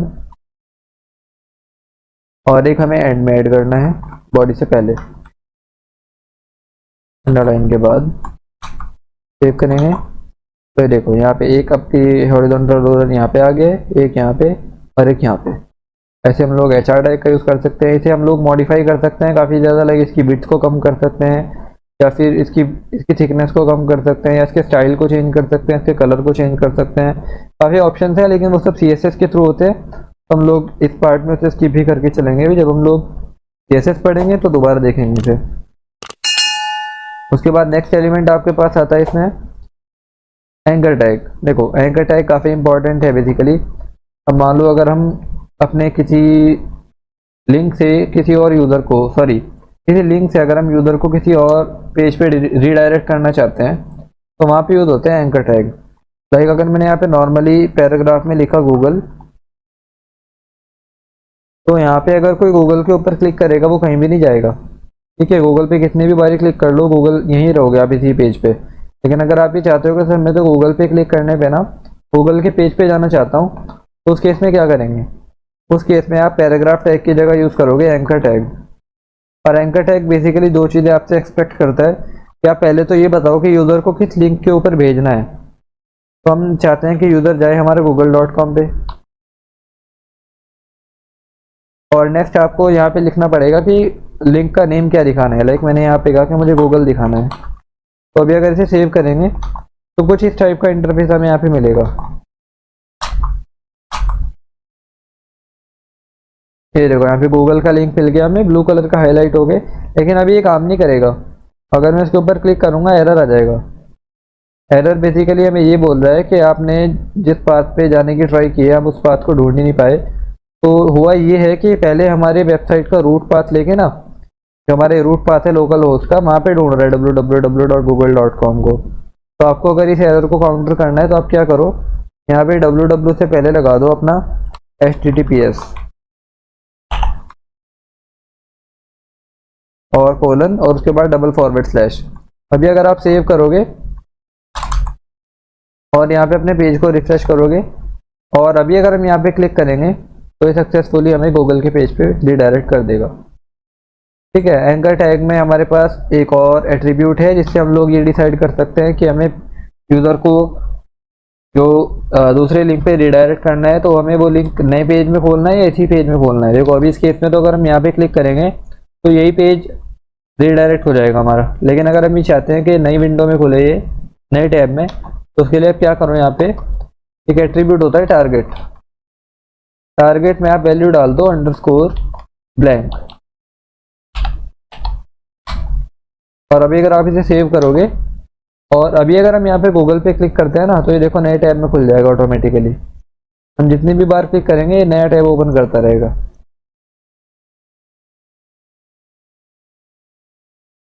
तो ऐसे हम लोग ये यूज़ कर सकते हैं एंकर टैग। और इसे बेसिकली हम लोग अपनी ही वेबसाइट के दूसरे पेजेस पे भी रिडायरेक्ट कर सकते हैं। जैसे हमने मान लो यहाँ पे अपने एक और पेज बनाया हमने, यहाँ पे हमने कहा about.html हमें एक पेज बनाना है। about.html पे हम लोग कुछ नहीं लिखने वाले, यहाँ पे थोड़ा सा सिंपल कंटेंट रखेंगे बस। एक टाइटल हम लोग चेंज करेंगे, अबाउट रखेंगे यहाँ पे, और बॉडी में जस्ट एक H1 रखेंगे। I am a web developer, nice to meet you. बस इतना ही हमने इसमें कंटेंट रखा है। उसके बाद हम यहाँ चाहते हैं कि हम इस पेज के ऊपर रिडायरेक्ट करना है, तो हम यहाँ पे क्या करेंगे, एक और लिंक बनाएंगे एंकर टैग। और यहाँ पे देखो इस बार ही अगर तुम्हें इस पेज के ऊपर रिडायरेक्ट करना है ना, अब तुम्हें यहाँ पे पूरा का पूरा पाथ लिखने की ज़रूरत नहीं है, HTTPS वगैरह यूज़ करने की ज़रूरत नहीं है। आप यहाँ पे या तो डायरेक्ट / लगाओ और about.html लिख दो, नहीं तो आप डायरेक्ट अगर about.html भी लिख दोगे ना ऐसे, तब भी ये समझ जाएगा कि आपको about.html अपने रूट पाथ से ही चाहिए। तो आप यहाँ पे लिखो about us, सेव करेंगे तो यहाँ पे देखो अब 2 लिंक बन चुके हैं और ये सेम लाइन में आगे। तो हम यहाँ पे एक काम करते हैं, ब्रेक लगा देते हैं यहाँ पे और अभी सेव करते हैं इसे। तो देखो अभी अगर हम अबाउट अस पे क्लिक करेंगे तो ये वाला पेज हमारे सामने रेंडर हो जाएगा। जब हमने अभी दूसरा पेज बनाया था ना ये about.html वाला, ये वाला पेज हमारे सामने रेंडर हो चुका है। हमने यहाँ पे एक H1 ही लिखा था बस, वो H1 ही रेंडर हो गया है। तो ऐसे हम लोग नेविगेशन बार बना सकते हैं और अपने अपने डिफरेंट पेजेस पे रिडायरेक्ट करा सकते हैं यूज़र को। एंकर टैग बेसिकली इसी काम में आता है। तो अभी एक टैग हमारे पास और रह जाता है, वो प्री टैग है, बेसिकली प्री फॉर्मेटेड टेक्स्ट के लिए यूज़ होता है वो। तो उसमें होता क्या है, जैसे अगर आपको कुछ ऐसा टेक्स्ट डालना है जिसकी फॉर्मेटिंग आप ऑटोमेटिकली करना चाहते हो यहाँ से पहले से ही, लाइक आपको फॉन्ट फैमिली वगैरह सब चेंज, कुछ नहीं चेंज करना है, जो यहाँ पे है एज इट इज दिखाना है वहाँ पे। देखो मैं आपको एग्जांपल दिखाता हूँ। जैसे मान लो मैंने यहाँ पे एक पैराग्राफ टैग ऐड किया, पैराग्राफ में मैंने इससे कहा लॉरेम 50 मुझे कैरेक्टर दे दो, ठीक है। मैं जैसे ही सेव करूँगा ये फॉर्मेट हो जाएगा। फॉर्मेट होने के बाद यहाँ पे जो नेक्स्ट लाइन है इन्हें काउंट नहीं किया जाएगा, ये नेक्स्ट लाइन, ये नेक्स्ट लाइन, ये नेक्स्ट लाइन, ये काउंट नहीं होगी। यहाँ पे जस्ट एक पैराग्राफ की तरह रेंडर हो जाएगा ये। अब जैसे यहाँ पे ए बी वर्ड के बाद नेक्स्ट लाइन है ना, लेकिन यहाँ पे नहीं है वो, ये देखो ए बी के बाद यहाँ पे कोई नेक्स्ट लाइन नहीं है, तो यहाँ पे ये जो फॉर्मेटिंग हुई भी है इसे काउंट नहीं किया जाएगा। और यहाँ पे जो फॉन्ट यूज़ हुआ है ये अलग है, और यहाँ पे जो नॉर्मल पैराग्राफ का फॉन्ट जो होना चाहिए यहाँ पे वो है। तो अगर आपको इस तरह से फॉर्मेटिंग नहीं चाहिए, आपको चाहते हो कि पहले से जो फॉर्मेटिंग हुई हुई है उसी में टेक्स्ट आए, लाइक मैं चाहता हूँ यहाँ पे थोड़ा यहाँ पे नेक्स्ट लाइन आ जाए, उसके बाद यहाँ पे इतना स्पेस आ जाए, तो ये सब मैं पहले से डिसाइड करना चाहता हूँ ना। अभी अगर मैं पैराग्राफ के थ्रू करूँगा तो ये तो ऑटोमेटिकली यहाँ से सब फॉर्मेट हो जाएगा और ये एक ही लाइन में आ जाएगा सब। तो आप इसकी जगह यूज़ करो यहाँ पे प्री टैग है, बेसिकली प्री फॉर्मेटेड टेक्स्ट के लिए यूज़ होता है। आप यहाँ पे अगर कोई टेक्स्ट लिखोगे ना, आपने अगर यहाँ पे लॉरेम 50 लिख दिया, तो अगर आपने एक लाइन में लिख दिया ना इसे, तो ये एक ही लाइन में आएगा यहाँ पे भी। ये देखो सब कुछ एक ही लाइन में आएगा ये। और अगर आपने यहाँ पे कहीं में बीच में नेक्स्ट लाइन डाल दी, आपने कहा कि मुझे तो ना लॉरेम इप्सम के बाद ही नेक्स्ट लाइन लगा दो यहीं पे, तो ये देखो इस वाली नेक्स्ट लाइन को भी काउंट किया जाएगा। लॉरेम इप्सम के बाद बाकी का टेक्स्ट हमारा नेक्स्ट लाइन में आ गया। अगर मैंने कहा मुझे यहाँ पे डॉलर से पहले काफ़ी सारा स्पेस चाहिए, तो आप यहाँ पे स्पेस लगाओ और ये सब स्पेस भी काउंट किया जाएगा, ठीक है। और देखो फॉन्ट फैमिली भी जो हमारी VS कोड में नॉर्मल फॉन्ट फैमिली होती है ना, VS कोड के फॉन्ट फैमिली की बात कर रहा हूँ, HTML के फॉन्ट फैमिली की नहीं। तो VS कोड वाली फॉन्ट फैमिली ही कॉपी हो गई यहाँ पे। ये देखो ये फॉन्ट बाकी सबसे अलग दिख रहा है थोड़ा, मैं आपको जूम करके दिखाता हूँ। ये देखो पैराग्राफ का फॉन्ट इस टाइप का है और ये कुछ इस टाइप का दिख रहा है। तो प्री वैसे काफ़ी कम यूज़ होता है, लेकिन इस तरह का टैग भी एग्जिस्ट करता है और आपको इसके बारे में पता होना चाहिए, थोड़े इंपॉर्टेंट टैग्स में आता है ये भी। तो आप लोग ये भी यूज़ कर सकते हो अपने नीड के अकॉर्डिंग। तो ये मैंने आपको कुछ इंपॉर्टेंट एलिमेंट्स के एग्जांपल बताए हैं। और इसके अलावा भी हमारे पास काफ़ी सारे एलिमेंट्स हैं। आप लोग जैसे जैसे HTML में और एडवांस सीखते जाओगे, जैसे जैसे आप प्रैक्टिस करोगे, आपको काफ़ी सारे एलिमेंट्स के बारे में पता चलेगा। एट्रीब्यूट्स क्या होते हैं हमारे पास HTML में, और उसके बाद HTML में हमारे पास लिस्ट किस टाइप की है, हम लोग आज की वीडियो में देखने वाले हैं। देखिए, एट्रीब्यूट्स बेसिकली हमारे टैग के बारे में इंफॉर्मेशन प्रोवाइड करते हैं। अब टैग के बारे में कैसी इंफॉर्मेशन, अब जैसे यहाँ पे हमारे पास पैराग्राफ टैग है। देखिए, पैराग्राफ यहाँ से ये आपका स्टार्टिंग टैग है और ये क्लोजिंग टैग है। ये कंप्लीट हमारे पास एक एलिमेंट है, राइट। तो यहाँ पे तो हमने कोई एट्रीब्यूट यूज़ नहीं किया है, यहाँ पे सिर्फ स्टार्टिंग टैग है और स्टार्टिंग टैग में हमारे पास एलिमेंट के नेम के अलावा कुछ भी नहीं है। तो यहाँ पे तो हमने कोई एट्रीब्यूट यूज़ नहीं किया है। लेकिन यहाँ पे अगर आप एंकर टैग को नोटिस करोगे तो यहाँ पे हमने एक एट्रीब्यूट यूज़ किया हुआ है जिसका नेम है href, और href में हमने वैल्यू दी हुई है about.html। बेसिकली ये हमारा जो एट्रीब्यूट है href, ये हमारे एंकर टैग के बारे में कुछ इन्फॉर्मेशन दे रहा है। ये बता रहा है कि हमारे एंकर टैग के ऊपर जब कोई यूज़र क्लिक करेगा तो उसे इस लिंक के ऊपर रिडायरेक्ट करना है। तो बेसिकली एट्रीब्यूट्स हमारे टैग के बारे में ही इन्फॉर्मेशन प्रोवाइड करते हैं। जैसे यहाँ पे हमने href यूज़ किया हुआ है, तो ये हमारे इस वाले टैग के बारे में इन्फॉर्मेशन दे रहा है, एंकर टैग के बारे में। और यहाँ पे टारगेट भी एक एट्रीब्यूट है। ऐसे ही हमने जब अपना इमेज टैग यूज़ किया था तो ing टैग में हमने देखा था कि हमें दो एट्रीब्यूट यूज़ करने पड़े थे, जिसमें से एक का नेम था हमारा सोर्स src बेसिकली, और एक alt। तो यहाँ पे ये भी दोनों एट्रीब्यूट्स ही हैं। एट्रीब्यूट्स बेसिकली टैग का हमारा वो पार्ट होते हैं जो हमारे टैग के बारे में एडिशनल इन्फॉर्मेशन प्रोवाइड करते हैं, राइट। तो आपके जो एलिमेंट्स होते हैं, एलिमेंट्स में बेसिकली आपका स्टार्टिंग टैग और क्लोजिंग टैग, उसके अलावा आपके सारे एट्रीब्यूट्स जितने भी यूज़ हुए होंगे और उसके अंदर जो कंटेंट होगा उसके अलावा, वो सभी मिला के पूरा एक एलिमेंट बनता है। तो यहाँ पे हमारा यहाँ से यहाँ तक एक एलिमेंट है और यहाँ से यहाँ तक एक एलिमेंट है, राइट। तो यही एट्रीब्यूट्स होते हैं आपके पास। डिफरेंट एलिमेंट्स के डिफरेंट एट्रीब्यूट्स होते हैं। जैसे एंकर टैग में हमारे पास href है, ऐसे ही हमारे पास अगर इमेज है तो वहाँ पे src नेम का भी एक एट्रीब्यूट होगा। अगर आपको पूरी लिस्ट देखनी है तो आप इसकी डॉक्यूमेंटेशन में भी देख सकते हो। बाकी इंपॉर्टेंट एट्रीब्यूट्स हम लोग अभी ट्राई करके चलेंगे, राइट। यहाँ पे हमारे पास अगर इंटरनल CSS यूज़ करनी है तो उसके लिए भी हमारे पास एट्रीब्यूट होता है। अगर हम इनलाइन CSS लिखना चाहें तो स्टाइल एट्रीब्यूट में लिखते हैं बेसिकली। यहाँ पे हमारे एट्रीब्यूट का नेम होता है स्टाइल और वैल्यू होते हैं यहाँ पे CSS। तो जब हम लोग CSS का पार्ट पढ़ेंगे उसमें देखेंगे हम लोग इसे कैसे यूज़ करना है। फिलहाल आप लोग इतना समझ लीजिए कि एट्रीब्यूट ऐसे यूज़ होते हैं। अभी हम चलते हैं अपने लिस्ट की तरफ।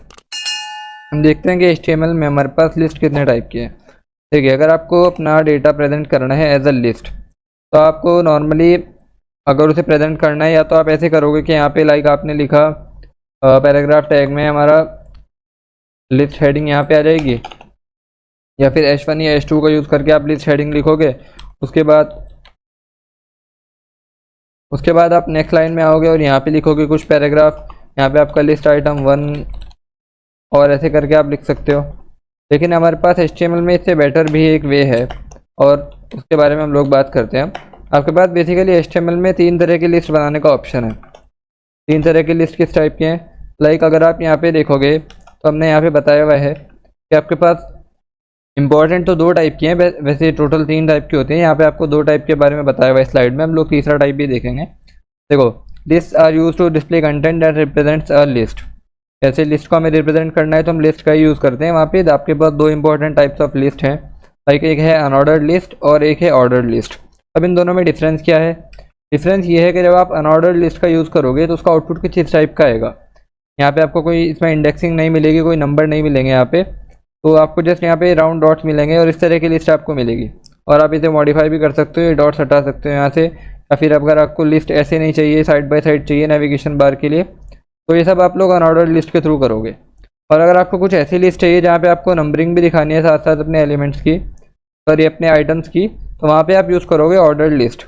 ऑर्डर्ड लिस्ट में बेसिकली हमारे पास आउटपुट जो आता है उसमें यहाँ पे कोई डॉट्स नहीं होती, उसके अलावा यहाँ पे कुछ नंबर्स होते हैं, लाइक 1 से स्टार्ट है, 1 2 3 4 5 6 7, इस तरीके से नंबरिंग होती है आपके एलिमेंट्स की, आपके आइटम्स की, राइट। तो आप हम दोनों लिस्ट का एग्जांपल देखते हैं एक बारी। तो अगर आपको अनऑर्डर्ड लिस्ट का यूज़ करना है तो सबसे पहले तो आपको अपना अनऑर्डर्ड लिस्ट का ही टैग यूज़ करना पड़ेगा। बेसिकली वो होता है UL, ठीक है। UL में तो आप ये बता रहे हो कि हम एक लिस्ट स्टार्ट करने वाले हैं, लेकिन अब अगर आपको इसमें आइटम ऐड करना है ना, तो आप उसमें नॉर्मली कोई एंकर टैग डायरेक्ट यूज़ नहीं करोगे, आप पहले यहाँ पे यूज़ करोगे li टैग। लिस्ट आइटम के लिए होता है बेसिकली।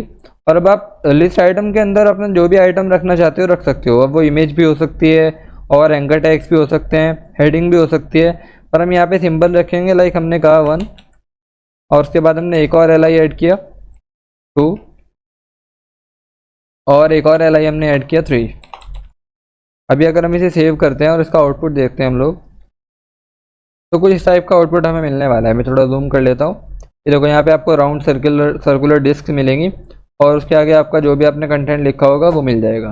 अब अगर आप यहाँ पे बिना LI टैग के डायरेक्ट कुछ एंकर टैग या फिर पैराग्राफ टैग यूज़ कर लेते हो ना, तो वहाँ पे आपको होगा ये कि एक एज अ लिस्ट आइटम नहीं मिलेगा, एक नॉर्मल पैराग्राफ की तरह आएगा। ये देखो यहाँ पे राउंड डॉट नहीं आई है ना, और ये यहाँ पे स्पेस भी काफ़ी बढ़ गया है, तो ये इस चीज़ को भी रिप्रेजेंट कर रहा है कि अभी लिस्ट से बाहर हो चुका है हमारी। तो आपको ये ध्यान रखना है कि लिस्ट आइटम में ही लिखना है। अब अगर आप लिस्ट आइटम में एंकर टैग यूज़ करना चाहते हो ना, तो आप यहाँ पे पहले तो लिस्ट आइटम को ही यूज़ करो और इसके अंदर फिर एंकर टैग का यूज़ करो। आप यहाँ पे href जो भी लिखना है लिख सकते हो और उसके बाद अपने लिंक का नेम। तो अब ये कुछ इस टाइप से दिखेगा। हम यहाँ पे मल्टीपल भी यूज़ कर सकते हैं, ऐसे ही हम सबको हटा के यहाँ पे इनकी जगह एंकर टैग्स भी यूज़ कर सकते हैं। जैसे मैं यहाँ पे इसे रख देते हैं LI में और एंकर टैग में। ये हमारा 1 आइटम है। के बाद हम नेक्स्ट लाइन में आएंगे और यहाँ पे एंकर टैग हम लोग यूज़ करेंगे। 2 आइटम हो गया हमारा, और उसके बाद हम यहाँ पे एंकर टैग यूज़ करेंगे और ये हमारा 3 आइटम है। अभी अगर इसे सेव करेंगे तो आउटपुट कुछ इस टाइप का मिलेगा, राइट। आप अगर यहाँ पे इमेज यूज़ करना चाहो इमेज भी यूज़ कर सकते हो, तब आपकी इमेजेस लिस्ट में आएंगी। तो ये तो है आपका अनऑर्डर्ड लिस्ट का एग्जाम्पल, राइट। इसके बाद अब हम देखते हैं ऑर्डर लिस्ट किस टाइप की होती है। देखिए ऑर्डर लिस्ट में सिर्फ इतना ही चेंज करना है आपको कि आपको UL की जगह OL का यूज़ करना है बस। तो अभी अगर हम इसी एग्जांपल को कॉपी कर लेते हैं नीचे एक बारी, ताकि आपको दोनों में डिफरेंस भी दिखे, तो हम यहाँ पे से पेस्ट करते हैं और UL की जगह बस OL यहाँ पे हमें यूज़ करना है। UL हटाएंगे और यहाँ पे लिख देंगे OL। OL की बेसिकली फुल फॉर्म है ऑर्डर लिस्ट, यहाँ पे भी हम यही यूज़ करेंगे। तो अब आपका आउटपुट जो मिलेगा, वैसे तो देखने में इनमें कोई खास डिफरेंस नहीं है सिवाय इस चीज़ से कि यहाँ पे आपको नंबरिंग मिलेगी अपने आइटम्स की, राइट। यहाँ पे लाइक 1 2 3 4 इस टाइप से नंबरिंग मिल रही है। और हम लोग इसे फॉर्मेट भी कर सकते हैं, लाइक अगर आप चाहते हो कि नहीं सर हमें नंबर नहीं चाहिए, हमें तो ABCD से इसकी नंबरिंग चाहिए, इंडेक्सिंग जो है हमें अल्फ़ाबेटिकली चाहिए, तो उसके लिए आप क्या यूज़ करोगे, तो आप यहाँ पे यूज़ करोगे, यहाँ पे अगर आपको चाहिए लाइक हमें नंबरिंग की जगह यूज़ करना है अल्फ़ाबेट, तो आप यहाँ पे एक एट्रीब्यूट यूज़ करोगे जिसका नेम है टाइप। और टाइप में आप यहाँ पे बाय डिफ़ॉल्ट वैल्यू देखो 1 होती है। अगर आपने यहाँ पे टाइप नहीं लिखा है ना, तो बाय डिफ़ॉल्ट वैल्यू को 1 माना जाएगा। इसी वजह से वहाँ पे आपको नंबर दिखाई दे रहे हैं। अगर आपको अल्फ़ाबेट यूज़ करना है तो आप यहाँ पे टाइप की जगह टाइप 1 की जगह यहाँ पे लिखो आप अल्फ़ाबेट के लिए कैपिटल A अगर लिखोगे तो कैपिटल में आपको अल्फ़ाबेटिकली मिलेगा order, like capital A, capital B, capital C, capital D। और अगर आप स्मॉल a लिखते हो तो स्मॉल लेटर्स में मिलेगा, राइट। अगर आप यहाँ पे चाहते हो रोमन में, आपको रोमन नंबर्स में काउंटिंग चाहिए, तो रोमन नंबर्स के लिए आप यहाँ पे अगर स्मॉल आई लिखोगे तो स्मॉल लेटर्स में रोमन काउंटिंग मिलेगी आपको। जैसे यहाँ पे ये होता है ना, ये 1 होता है, ये 2 होता है, बेसिकली ये रोमन काउंटिंग आपको मालूम ही होगी। उसके अलावा अगर कैपिटल में चाहिए यही चीज़, तो आप यहाँ पे स्मॉल आई की जगह यूज़ करो कैपिटल आई। अब कैपिटल आई आपको कुछ इस टाइप से देगा रोमन काउंटिंग, ठीक है। ये एट्रीब्यूट यूज़ करके आप बेसिकली कंट्रोल कर सकते हो कि आपको किस टाइप की काउंटिंग चाहिए। उसके अलावा हमारे पास इसमें एक और एट्रीब्यूट है, हम इसे हटा देते हैं अभी। अगर आप चाहते हो, देखो बेसिकली ऐसे आपकी काउंटिंग स्टार्ट होएगी 1 2 3 4 ऐसे, ठीक है, मतलब 1 से स्टार्ट हो रही है बेसिकली। लेकिन आपको ये चाहिए कि नहीं हमें एक पार्टिकुलर नंबर से स्टार्ट करनी है, लाइक हम चाहते हैं हमारी काउंटिंग 10 से स्टार्ट हो या 20 से स्टार्ट हो, तो वहाँ पे हम लिख सकते हैं यहाँ पे स्टार्ट एक एट्रीब्यूट होता है। स्टार्ट एट्रीब्यूट में हम वैल्यू लिख सकते हैं लाइक 10। अभी अगर हमने यहाँ पे 10 लिखा है तो काउंटिंग हमारी 10 से ही स्टार्ट होएगी, 10 11 12 13 ऐसे, राइट। अगर हमने यहाँ पे 11 लिख दिया है तो ये 11 से स्टार्ट होएगी, 11 12 13 14। तो ये आपके 2 एट्रीब्यूट हैं। इसके अलावा एक तीसरा एट्रीब्यूट और है हमारे पास। अब अगर आप ये चाहते हो कि आपकी काउंटिंग जो है वो रिवर्स हो के आए, लाइक ये 1 2 3 4 है, हम चाहते हैं पहले वाला एलिमेंट 4 हो, ये फिर 3 फिर 2 फिर 1 ऐसे, तो आप यहाँ पे एक एट्रीब्यूट लिखो रिवर्स्ड और इसे सेव करो, तो आपको कुछ इस तरीके का आउटपुट मिलेगा रिवर्स होके, लाइक 4 3 2 1। सबसे पहले आपका 4 आया है, फिर लास्ट में 1 आया है। तो ये हम लोग यूज़ कर सकते हैं अपने लिस्ट में। तो ये आपकी 2 टाइप्स की लिस्ट है। इसके अलावा हमारे पास एक और लिस्ट है जो कि कम यूज़ होती है, लेकिन आपको उसके बारे में भी पता होना चाहिए। टोटल 3 तरह की लिस्ट है हमारे पास, इसे रहने देते हैं। तो वो हम लोग यूज़ करते हैं अगर हमें कुछ लाइक इस तरह का कंटेंट है हमारा, इसमें हमारे पास एक टर्म है, फिर उसका मीनिंग है या फिर उसका डिस्क्रिप्शन है। मतलब डिक्शनरी टाइप में आपकी अगर इन्फॉर्मेशन है ना, कि आपके पास एक वर्ड है, फिर उसका मीनिंग है, फिर एक वर्ड है, फिर उसका डिस्क्रिप्शन है, इस तरीके से, तो वहाँ पे आप यूज़ कर सकते हो डिक्शनरी लिस्ट का। डिक्शनरी लिस्ट का यूज़ करने के लिए सबसे पहले आपको रूट टैग यूज़ करना है DL। इसकी फुल फॉर्म है बेसिकली डिक्शनरी लिस्ट। और इसमें आपके पास 2 तरह के टैग होते हैं, एक तो आपकी टर्म के लिए, मतलब आपका जो भी वर्ड होने वाला है, और सेकंड होता है आपका डिस्क्रिप्शन के लिए। लाइक हम यहाँ पे यूज़ करते हैं, हम यहाँ पे टर्म यूज़ करते हैं अपनी एक, हमने यहाँ पे टर्म के लिए टैग यूज़ करना है DT का फुल फॉर्म है डिक्शनरी टर्म। तो यहाँ पे आप अपनी टर्म लिखोगे, लाइक हमने यहाँ पे यूज़ किया क्वाइट प्लेस। और इसका डिस्क्रिप्शन हमें अगर लिखना है तो हम यहाँ पे टैग यूज़ करेंगे DD, dictionary description full form है इसकी।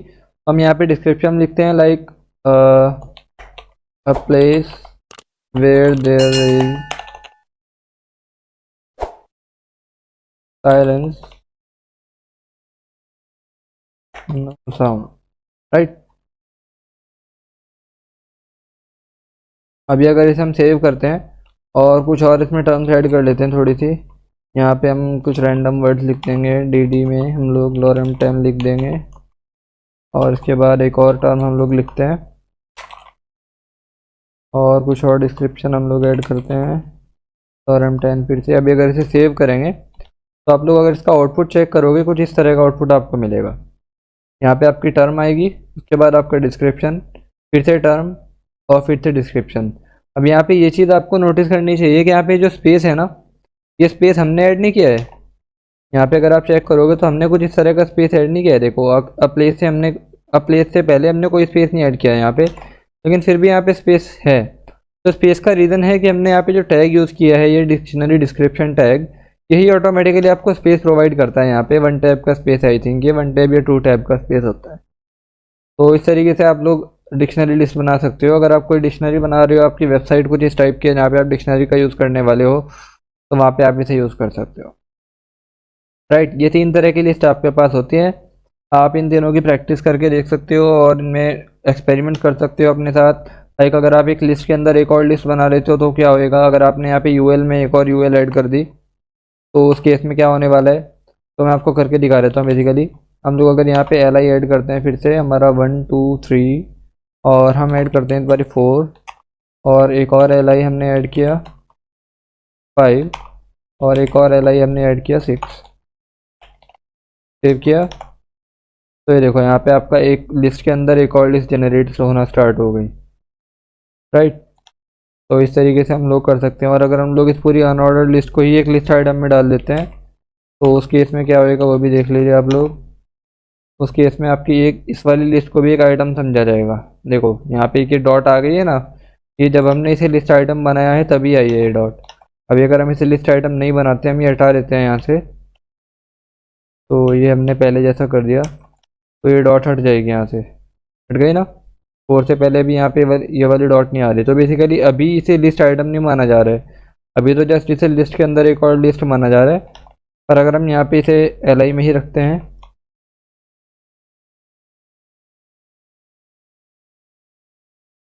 तो इस केस में इसे भी एक आइटम माना जाएगा। वैसे आप लोग नेस्टिंग कर सकते हो लिस्ट की, मतलब आप एक और लिस्ट आइटम में एक और लिस्ट डाल सकते हो कंप्लीट। और आप यहाँ पे एंकर टैग भी यूज़ कर सकते हो, इमेज भी यूज़ कर सकते हो, जैसे भी आपको अपनी सिचुएशन के अकॉर्डिंग कंफर्टेबल लगता है आप लोग इसे यूज़ कर सकते हो। HTML में टेबल्स हम लोग कैसे बनाते हैं। अब टेबल्स का मीनिंग क्या है, टेबल्स का मीनिंग है बेसिकली आपको अपना डेटा ऐसे रिप्रेजेंट करना है जैसे लाइक स्प्रेडशीट होती है हमारे पास। स्प्रेडशीट में हमारा जो डेटा होता है वो रोज़ एंड कॉलम्स में होता है। तो अगर आपको भी अपना डेटा ऐसे ही रोज़ और कॉलम्स में डिफाइन करना है तो हम लोग वहाँ पे यूज़ करते हैं टेबल्स। तो टेबल के बारे में यहाँ पे कुछ पॉइंट्स लिखे हुए हैं कि HTML tables allow web developers to arrange data into rows and columns. Basically आपको जो अगर अपना डेटा रोज और कॉलम्स में रिप्रेजेंट करना है तो आप वहाँ पे टेबल्स का यूज़ करते हो। और ये आप यूज़ होता है फॉर्मेट करने के लिए डेटा को टेबुलर फॉर्म में, मतलब डेटा को आप टेबुलर फॉर्म में रिप्रेजेंट कर सकते हो। बेसिकली अगर आपने SQL का डेटा देखा हो कभी एसक्यूएल के बारे में, अगर आपको पता हो तो वहाँ पे भी आपका टेबल्स की तरह ही डेटा रिप्रेजेंट होता है। तो अगर इस तरह का डेटा आपको रिप्रेजेंट करना है वहाँ पे आप टेबल्स का यूज़ करोगे। और a table in HTML consist of table cells inside rows and columns. Rows and columns में बेसिकली आपके सेल्स होते हैं, अभी हम लोग देखेंगे सेल्स किसे बोलते हैं। और टेबल टैग हम लोग यूज़ करते हैं। टेबल टैग आपका रूट टैग होता है। और इसके अलावा टी आर टैग होता है आपका एक रो डिफाइन करने के लिए। और उसके टी आर टैग के अंदर फिर हम लोग टी डी टैग का यूज़ करते हैं उसका डेटा डिफाइन करने के लिए। या फिर अगर आप डेटा की जगह वहाँ पे कोई हेडिंग देना चाहते हो तो आप वहाँ पे टी एच टैग का यूज़ करते हो। तो टेबल हम लोग क्रिएट कैसे करते हैं उसका एग्जाम्पल अब हम लोग देखने वाले हैं। तो यहाँ पे भी आपको एक एग्जाम्पल दिया हुआ है, हम लोग इसी को जनरेट करके देखते हैं अपने कोड में। हमने जो ये लास्ट क्लास में लिस्ट बनाई थी इसे हम लोग अभी हटा देते हैं। और अभी हमारा कोड बिल्कुल एम्प्टी हो चुका है, यहाँ पे सिर्फ बॉयलर प्लेट कोड है, उसके अलावा कुछ नहीं है। तो यहाँ पे सबसे पहले तो हम लोग इसका टाइटल एक बार ही चेंज कर लेते हैं। यहाँ पे हम लोग लिखते हैं HTML और उसके बाद हम लोग वापस से अपनी बॉडी में आते हैं और यहाँ पे हम लोग अभी टेबल का एग्जांपल देखने वाले हैं। तो टेबल आपको अगर डिफाइन करनी है सबसे पहले तो आप लोग रूट टैग लिखोगे अपना। रूट टैग होता है बेसिकली टेबल ही हमारा रूट टैग है। तो ऐसे तो आपने सिर्फ टेबल डिफाइन कर दी, राइट। अभी अगर हम इसका प्रीव्यू देखते हैं तो हमें कुछ भी नहीं मिलने वाला है। और ये बात सेंस भी बनाती है क्योंकि हमने अभी कुछ लिखा ही नहीं है तो कुछ मिलेगा भी नहीं। तो अभी अगर आपको टेबल में अपना डेटा डिफाइन करना है ना तो यहाँ पे आप और टैग्स का यूज़ करोगे। सबसे पहले तो आपका टेबल में डेटा किस तरह होने वाला है, लाइक रोज और कॉलम्स में होने वाला है ना डेटा। ऐसे आपकी रोज होती हैं और वर्टिकली आपके कॉलम्स होते हैं। तो सबसे पहले आपको अपनी एक रो ही डिफाइन करनी पड़ेगी कि आप एक रो में कितना डेटा रखने वाले हो। तो उसके लिए आप यहाँ पे यूज़ करोगे T R tag. T R की फुल फॉर्म होती है बेसिकली टेबल रो। तो टी आर टैग में आपको अपना डेटा रखना है। तो यहाँ पे हमने लाइक अपना पहला डेटा अगर रखना है, हमने कहा हमारा पहला डेटा हमें टेबल की हेडिंग रखनी है, ठीक है। तो हेडिंग हम लोग रखने वाले हैं फर्स्ट नेम, लास्ट नेम और ईमेल एड्रेस। इस तरीके से हम लोग 3 कॉलम बनाने वाले हैं। तो एक रो में हमने सबसे पहले 3 कॉलम बनाने हैं ना, तो आप यहाँ पे 3 हेडिंग ही बना लो। देखो अगर आपको नॉर्मली अपना डेटा रखना है, लाइक आप चाहते हो आप हेडिंग नहीं बनाना चाहते, नॉर्मल डेटा है, तो आप यहाँ पे टी डी टैग का यूज़ करोगे। और आपने यहाँ पे कहा फर्स्ट नेम और उसके बाद एक और टी डी टैग में आपने कहा लास्ट नेम और उसके बाद एक और टी डी में आपने कहा ईमेल। अभी अगर इसे सेव करेंगे हम लोग तो कुछ इस तरह का प्रीव्यू में मिलने वाला है। लेकिन अगर आपको यहाँ पे हेडिंग चाहिए, क्योंकि अभी तो ये एज ए हेडिंग नहीं दिख रहा है, अभी तो नॉर्मल यहाँ पे फॉन्ट स्टाइल है इनका, तो आप या तो इसे बोल्ड कर दो CSS के थ्रू। लेकिन टेबल में थोड़ा और इजी मेथड है आपके पास, आप यहाँ पे TD की जगह यूज़ करो TH, राइट। तो TH टैग आप लोग यूज़ करो यहाँ पे, फिर ये टेबल हेडिंग की तरह दिखने लगेगा।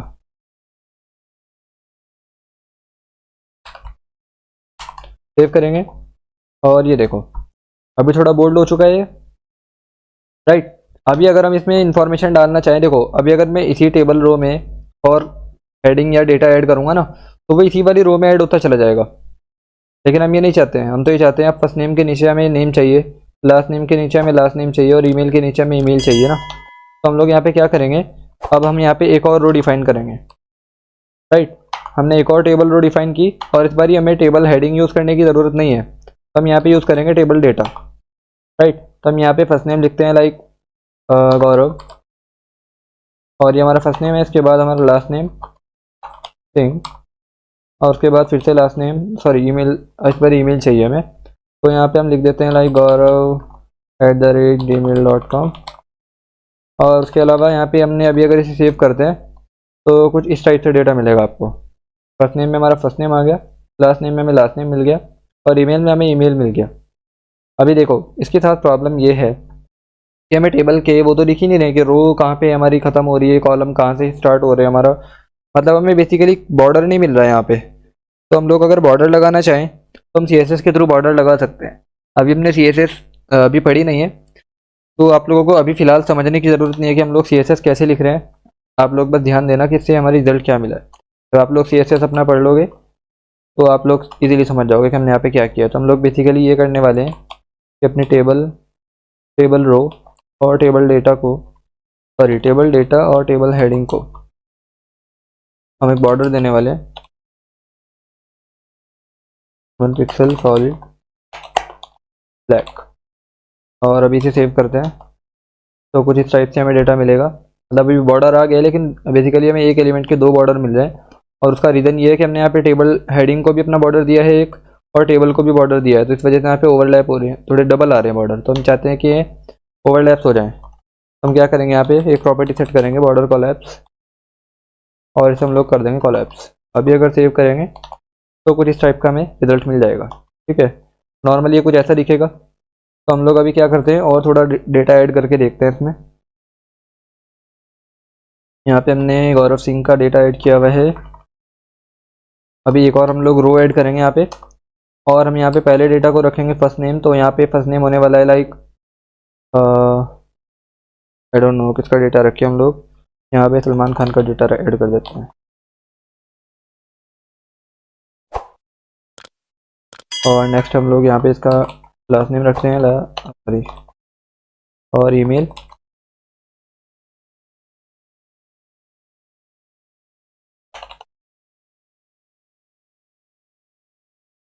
सेव करते हैं। तो ये डेटा कुछ इस टाइप से मिलने लगेगा हमें। तो हम लोग एक रो में 3 कॉलम अगर ऐड करते चले जाएंगे तो कुछ इस टाइप से वो अपने आप ही एडजस्ट होने रहेगा। हमें ये बताने की ज़रूरत नहीं है कि इसे लास्ट नेम में रखना है, सॉरी इसे ईमेल में रखना है या इसे लास्ट नेम में रखना है। आप लोगों को बस सीक्वेंस ध्यान रखना है, क्योंकि अगर आप लोगों ने मान लो टेबल डेटा यहाँ से हटाकर यहाँ पे भी रख दिया ना, तो HTML को उससे कोई प्रॉब्लम नहीं होगी, बस आपका डेटा गलत हो जाएगा। देखो लास्ट नेम में ईमेल आ गया यहाँ पे, तो आपको सीक्वेंस ध्यान रखना है बस। तो क्या होएगा अगर हम लोग यहाँ पे 3 की जगह 4 कॉलम ऐड कर दें, करके देखते हैं। हमने यहाँ पे टेबल डेटा में मान लो एक रैंडम नंबर लिख दिया कुछ, तो देखो इस केस में क्या होएगा। यहाँ पे इसने खुद से एक और कॉलम जनरेट कर लिया, और बाकी के रोज में हमारे उसके लिए डेटा ही नहीं है, सिर्फ यहीं पे है। तो यहाँ पे सिर्फ इसने डेटा लिया है, बाकी सब एम्प्टी रह गया हमारा, राइट। तो ये आपको ध्यान रखना है कि जब आप टेबल यूज़ कर रहे हो तो number of rose and columns आपको ट्रैक करते रहना है। तो इस तरीके से आप लोग उसे हैंडल कर पाओगे इजीली।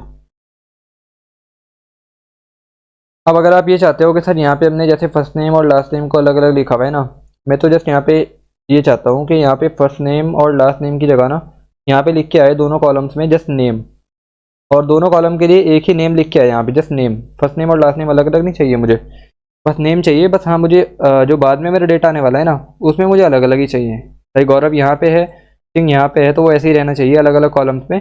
पर यहाँ पे ऊपर सिर्फ फर्स्ट नेम और लास्ट नेम की जगह सिर्फ नेम लिख के आ जाए।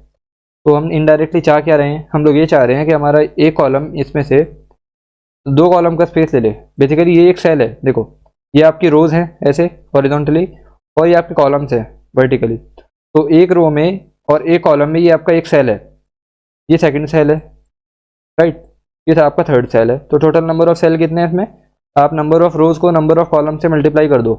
नंबर ऑफ रोज आपकी 3 हैं और नंबर ऑफ कॉलम्स भी 3 हैं, तो 3 इंटू 3 9 हो गया आपका। यहाँ पे 9 ही सेल्स हैं, राइट। तो आप यहाँ पे ये चाहते हो कि सर मेरा ये वाला जो सेल है ना ये 2 सेल का स्पेस ले ले, तो उस केस में क्या करेंगे। तो वहाँ पे आप क्या करो, सबसे पहले तो देखो यहाँ से आपका ये जो टेबल हेडिंग है ना, इसमें से आप ये चाहते हो कि ये वाला आपका हेडर जो है ये 2 सेल का स्पेस ले। तो सबसे पहले तो आप इस वाले सेल को हटा दो ताकि आप इसका स्पेस इसे दे सको, राइट। इसे हटा दिया हमने।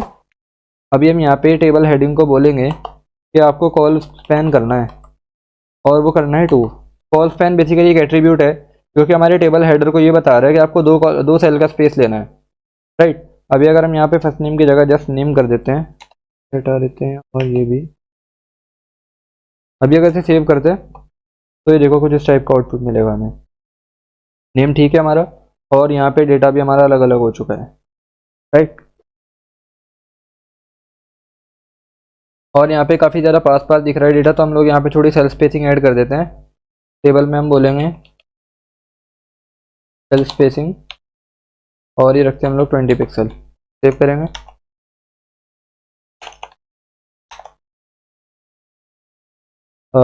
एक सेकेंड रुको आप लोग।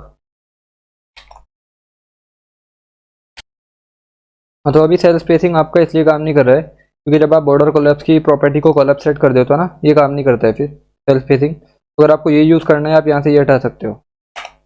तो अभी अगर हम लोग इसका प्रीव्यू चेक करते हैं तो देखो यहाँ पे थोड़ा स्पेस आ गया इसमें, राइट। लेकिन ये काफ़ी मतलब ऑड लग रहा है, ठीक तो नहीं लग रहा है ये। अभी भी यहाँ पे बॉर्डर के काफ़ी पास है। तो हम लोग क्या करेंगे, सबसे पहले तो यहाँ पे ये रहने देते हैं बॉर्डर कोलैप्स, और सेल स्पेसिंग हटा देते हैं यहाँ से। और इसके बजाय हम लोग यहाँ पे ना ऐड कर देते हैं थोड़ी पैडिंग। तो पैडिंग चाहिए हमें अपना टेबल डेटा में, टेबल हेडर में सॉरी, और टेबल डेटा में। हम लोग यहाँ पे क्या करेंगे, टेबल डेटा और टेबल हेडिंग के लिए पैडिंग ऐड करेंगे थोड़ी। ये भी आपको समझने की बिल्कुल ज़रूरत नहीं है, हम लोग जब CSS का पार्ट पढ़ेंगे तो वहाँ पे आपको ये इजीली समझ आ जाएगा। तो बेसिकली हम यहाँ पे थोड़ा डेटा को साफ साफ देखना चाह रहे हैं बस, और कोई रीज़न नहीं है। तो यहाँ पे अभी हमारा थोड़ा थोड़ा मतलब दूर दूर दिख रहा है डेटा, अभी काफ़ी बेटर लग रहा है पहले से। तो थोड़ा फ़ॉन्ट साइज भी हम लोग इंक्रीज कर देते हैं।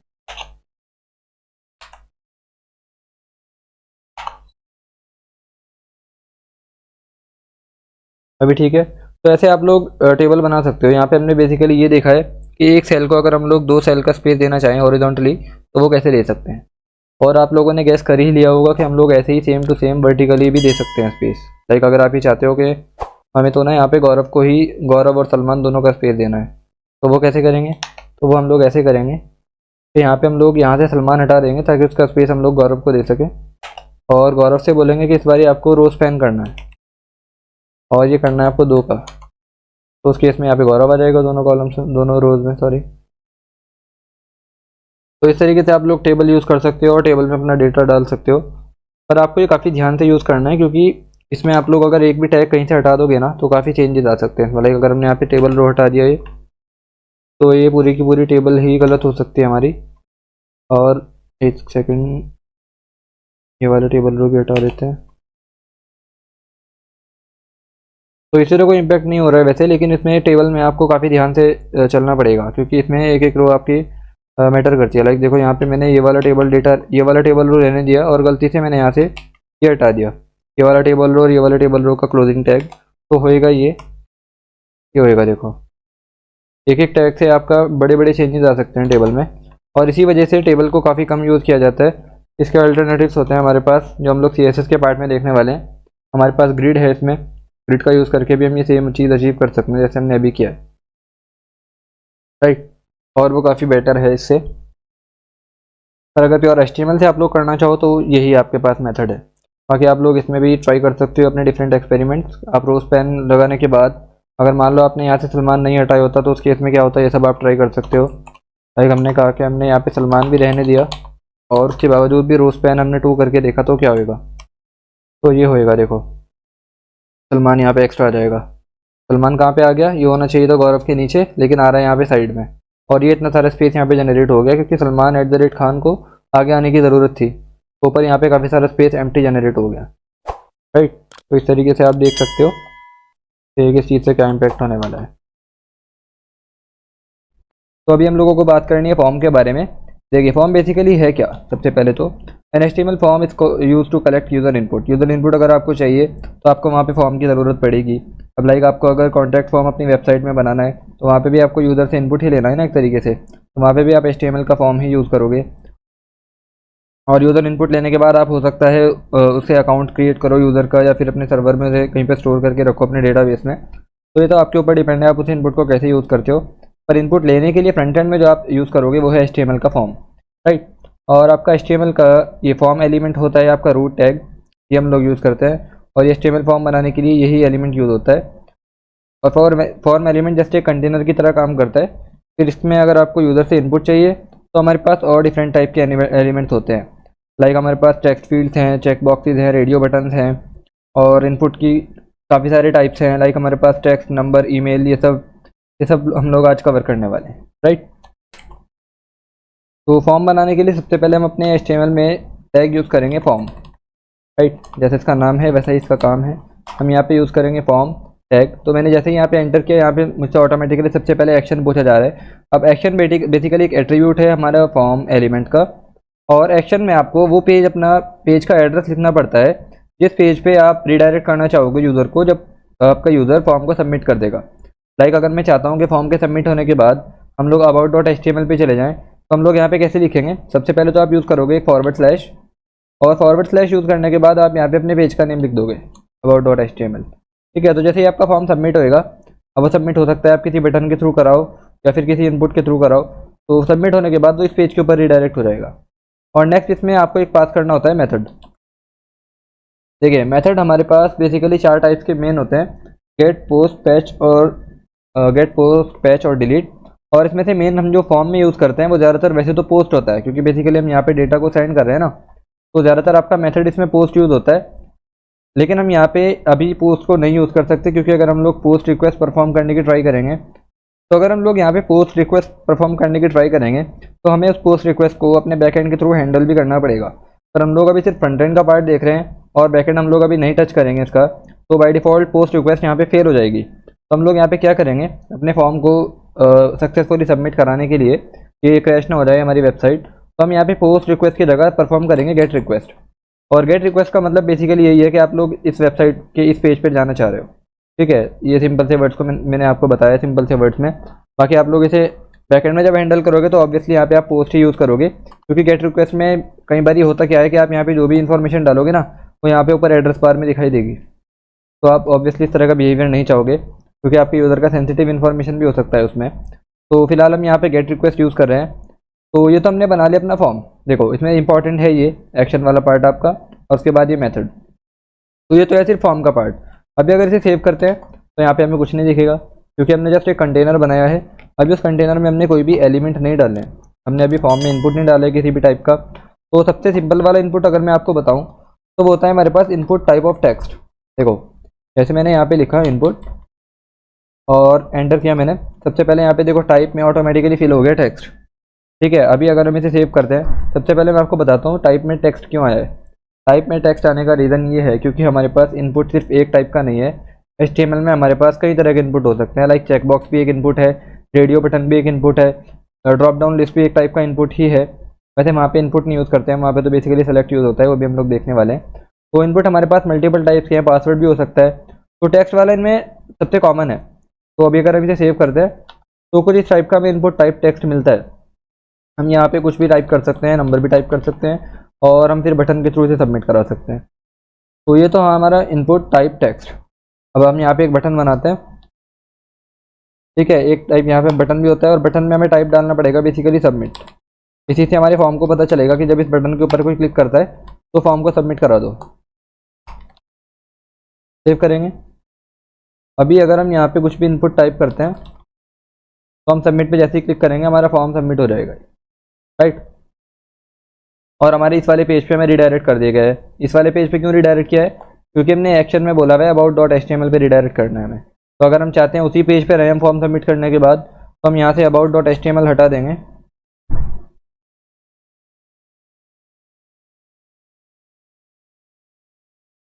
और यहाँ पे आप सिर्फ फॉरवर्ड स्लैश छोड़ सकते हो। फॉरवर्ड स्लैश का मतलब ही ये है कि आप अपनी वेबसाइट के रूट पाथ पे जाना चाह रहे हो, और हमारी वेबसाइट का रूट पाथ हमेशा index.html ही होता है। तो ये ऑटोमेटिकली आपको इसी पेज पे रिडायरेक्ट कर देगा जिस पे हम इस वक्त हैं। तो अभी अगर हम लोग अपनी वेबसाइट का प्रीव्यू चेक करें तो एक बार हम लोग गो लाइव कर लेते हैं और इसे हटा देते हैं यहाँ से। तो अभी अगर हम फॉर्म को सबमिट करते हैं तो देखो वापस हम लोग इसी पेज पे आ जाएंगे। तो ये हुआ है यहाँ पर एक्शन को हमने जब फॉरवर्ड स्लैश कर दिया उसके बाद, राइट। तो ऐसा करने से आप लोग वेबसाइट के रूट पाथ पे आएंगे रिडायरेक्ट होकर। तो अभी हम लोग बात करने वाले हैं डिफरेंट इनपुट एलिमेंट्स की। मतलब एलिमेंट तो हर बार इनपुट ही होने वाले, लेकिन इनपुट के डिफरेंट टाइप्स हैं हमारे पास। तो टाइप एट्रीब्यूट का यूज़ करके हम लोग यहाँ पे डिफरेंट वैल्यूज देके डिफरेंट टाइप का इनपुट यूज़र से ले सकते हैं। तो यहाँ पर सबसे सिंपल है हमारे पास इनपुट टाइप टेक्स्ट। इसमें तो आपके पास हर तरह का टेक्स्ट वैलिड है, मतलब यहाँ पे आप कोई भी टेक्स्ट लिख सकते हो, कोई प्रॉब्लम नहीं है। तो और होते हैं हमारे पास, लाइक हमने यहाँ पे कहा, देखिए पहले इनपुट से पहले हम लोग बात करते हैं लेबल के बारे में, क्योंकि आपने यहाँ पे इनपुट बताया है, ठीक है। इनपुट बॉक्स दिख रहा है यहाँ पे, लेकिन यूज़र को कैसे पता चलेगा कि उसे यहाँ पे क्या फिल करना है। तो उसके लिए देखो आपके पास दो ऑप्शन है।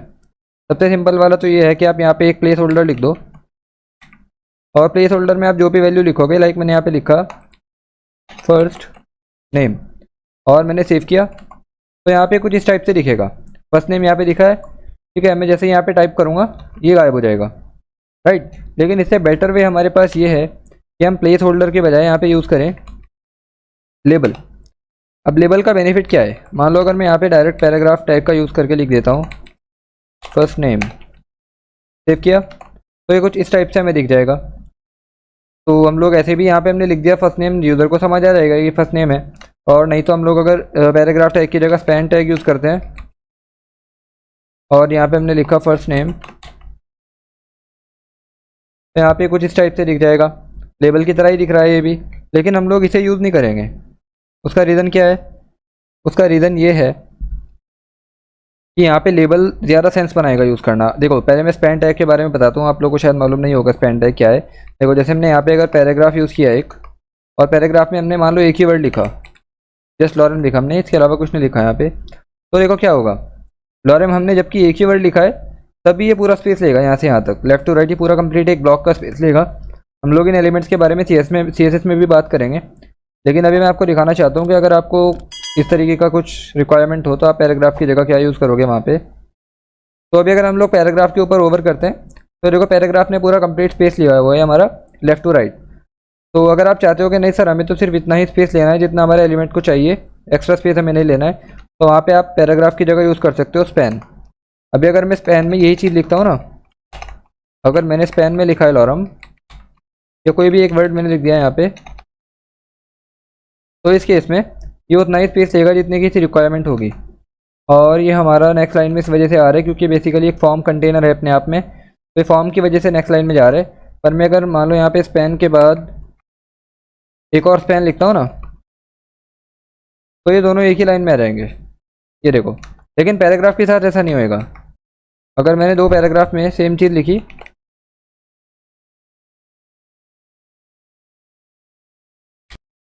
तो पैराग्राफ के केस में अगर हमने सेम चीज़ लिखी है तो इस तरीके से वो अलग अलग लाइन में ही आएंगे, चाहे भले ही आपने वहाँ पे एक ही वर्ड क्यों ना लिखा हो, वो कंप्लीट ब्लॉक का ही स्पेस लेंगे।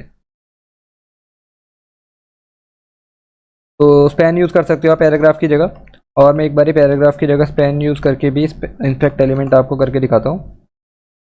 और ये हमारा स्पैन है, इस केस में अगर हम यहाँ पे इंस्पेक्ट करते हैं तो यहाँ पे आप देखो पार्टी हो रही है, और ये देखो स्पैन ने हमारा उतना ही स्पेस लिया हुआ है जितने की उससे रिक्वायरमेंट है, राइट। तो हम लोग बात कर रहे थे यहाँ पे फॉर्म के एलिमेंट्स के बारे में। तो हम लोग देख रहे थे कि हमें स्पैन या पैराग्राफ यूज़ करने के बजाय लेबल क्यों यूज़ करना चाहिए। हमारे पास एक और एलिमेंट है लेबल। तो अगर हम यहाँ पे लिखते हैं फर्स्ट नेम, तो आप कहोगे सर ये तो पैराग्राफ की तरह ही है, या फिर स्पैन की तरह कह सकते हैं कि जैसे स्पैन था वैसे ही तो है ये भी, क्या डिफरेंस है हमारे पास, हम इसे क्यों यूज़ करेंगे जबकि हमारे पास स्पैन अवेलेबल है। देखो उसका रीज़न ये है कि सबसे पहले तो हम लोग इनपुट को अगर एक आईडी दे देते हैं, हमने यहाँ पे थे ID the F name, right, और यहाँ पे हमने से कहा कि एफ नेम के लिए है लेबल। तो सबसे पहली बात तो ये है कि HTML में अब इसकी एक सेंस बन रही है। अब ये जस्ट एक रैंडम टेक्स्ट नहीं है, अब हमने HTML को बताया है, अपने डॉक्यूमेंट को हमारे ये पता है कि ये इनपुट के लिए लेबल है हमारा, राइट। तो सबसे पहली चीज़ तो यहाँ पे सेंस बन रही है। और दूसरी इंपॉर्टेंट पॉइंट ये है यहाँ पे कि जैसे मैंने पेज को रिफ्रेश किया तो देखो अभी यहाँ पे फोकस नहीं है हुआ हुआ। अभी अगर मैं टाइप भी करता हूँ ना, देखो मैं टाइप कर रहा हूँ, यहाँ पे टाइप नहीं होएगा, लेकिन अगर मैं यहाँ पे क्लिक करूँगा तो भी यहाँ पे फोकस हो जाएगा। ये बेनिफिट है लेबल बनाने का, राइट।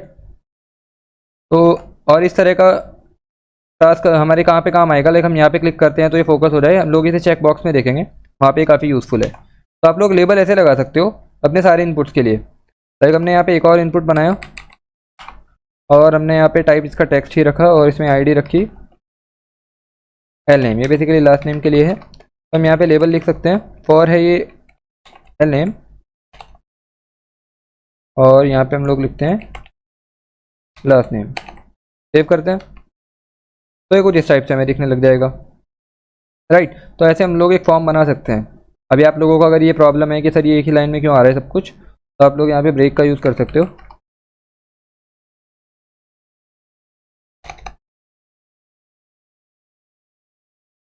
तो अभी नेक्स्ट लाइन में आने लग जाएगा। तो ये तो हमने सबसे सिंपल देखा है अपना इनपुट टाइप टेक्स्ट, राइट। अब हमारे पास कुछ डिफरेंट टाइप के भी हैं।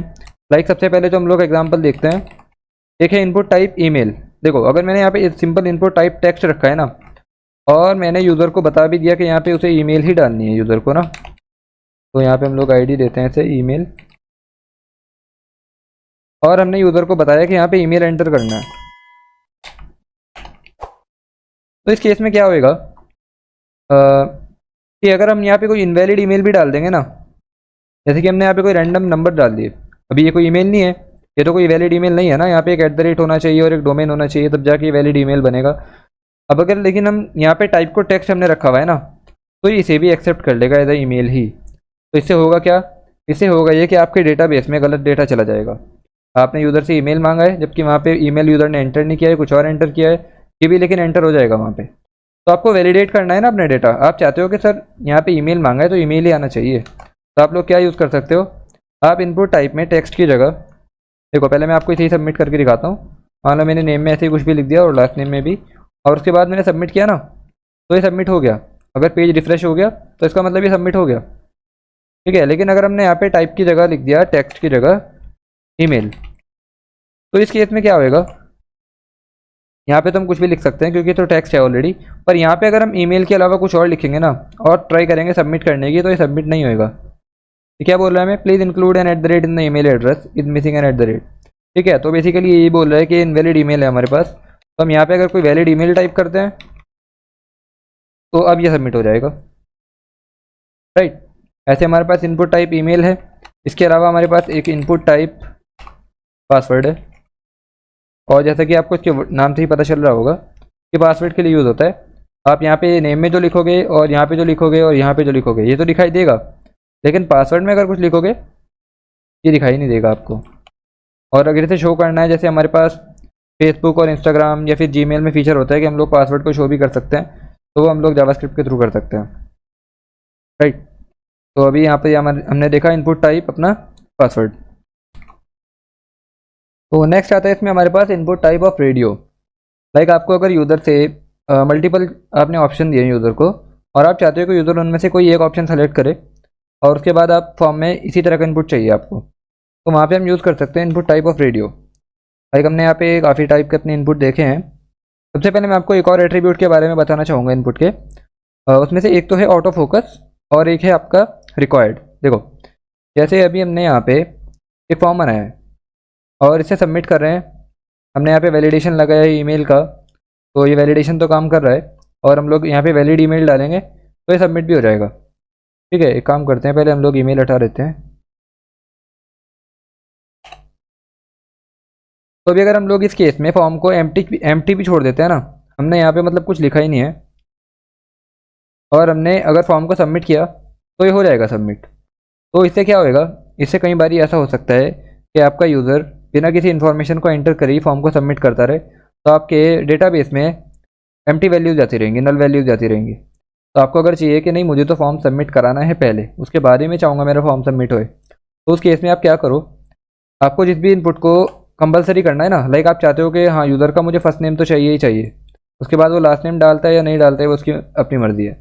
तो इस केस में आप क्या करो, यहाँ पे जो आपका इनपुट है फर्स्ट नेम, यहाँ पे आप एक एट्रीब्यूट ऐड करो जिसका नेम है रिक्वायर्ड, ठीक है। आपको इसमें वैल्यू डालने की ज़रूरत नहीं है, सिर्फ आपको रिक्वायर्ड लिखना है यहाँ पे। तो इससे क्या होएगा, अगर अभी आपका यूज़र फर्स्ट नेम में कोई वैल्यू नहीं एंटर करता है ना, और वो ट्राई करता है सबमिट करने के लिए, तो ये सबमिट नहीं होएगा। यहाँ पे एक ये वार्निंग आ रही है, ये बोल रहा है आपको please fill out this field.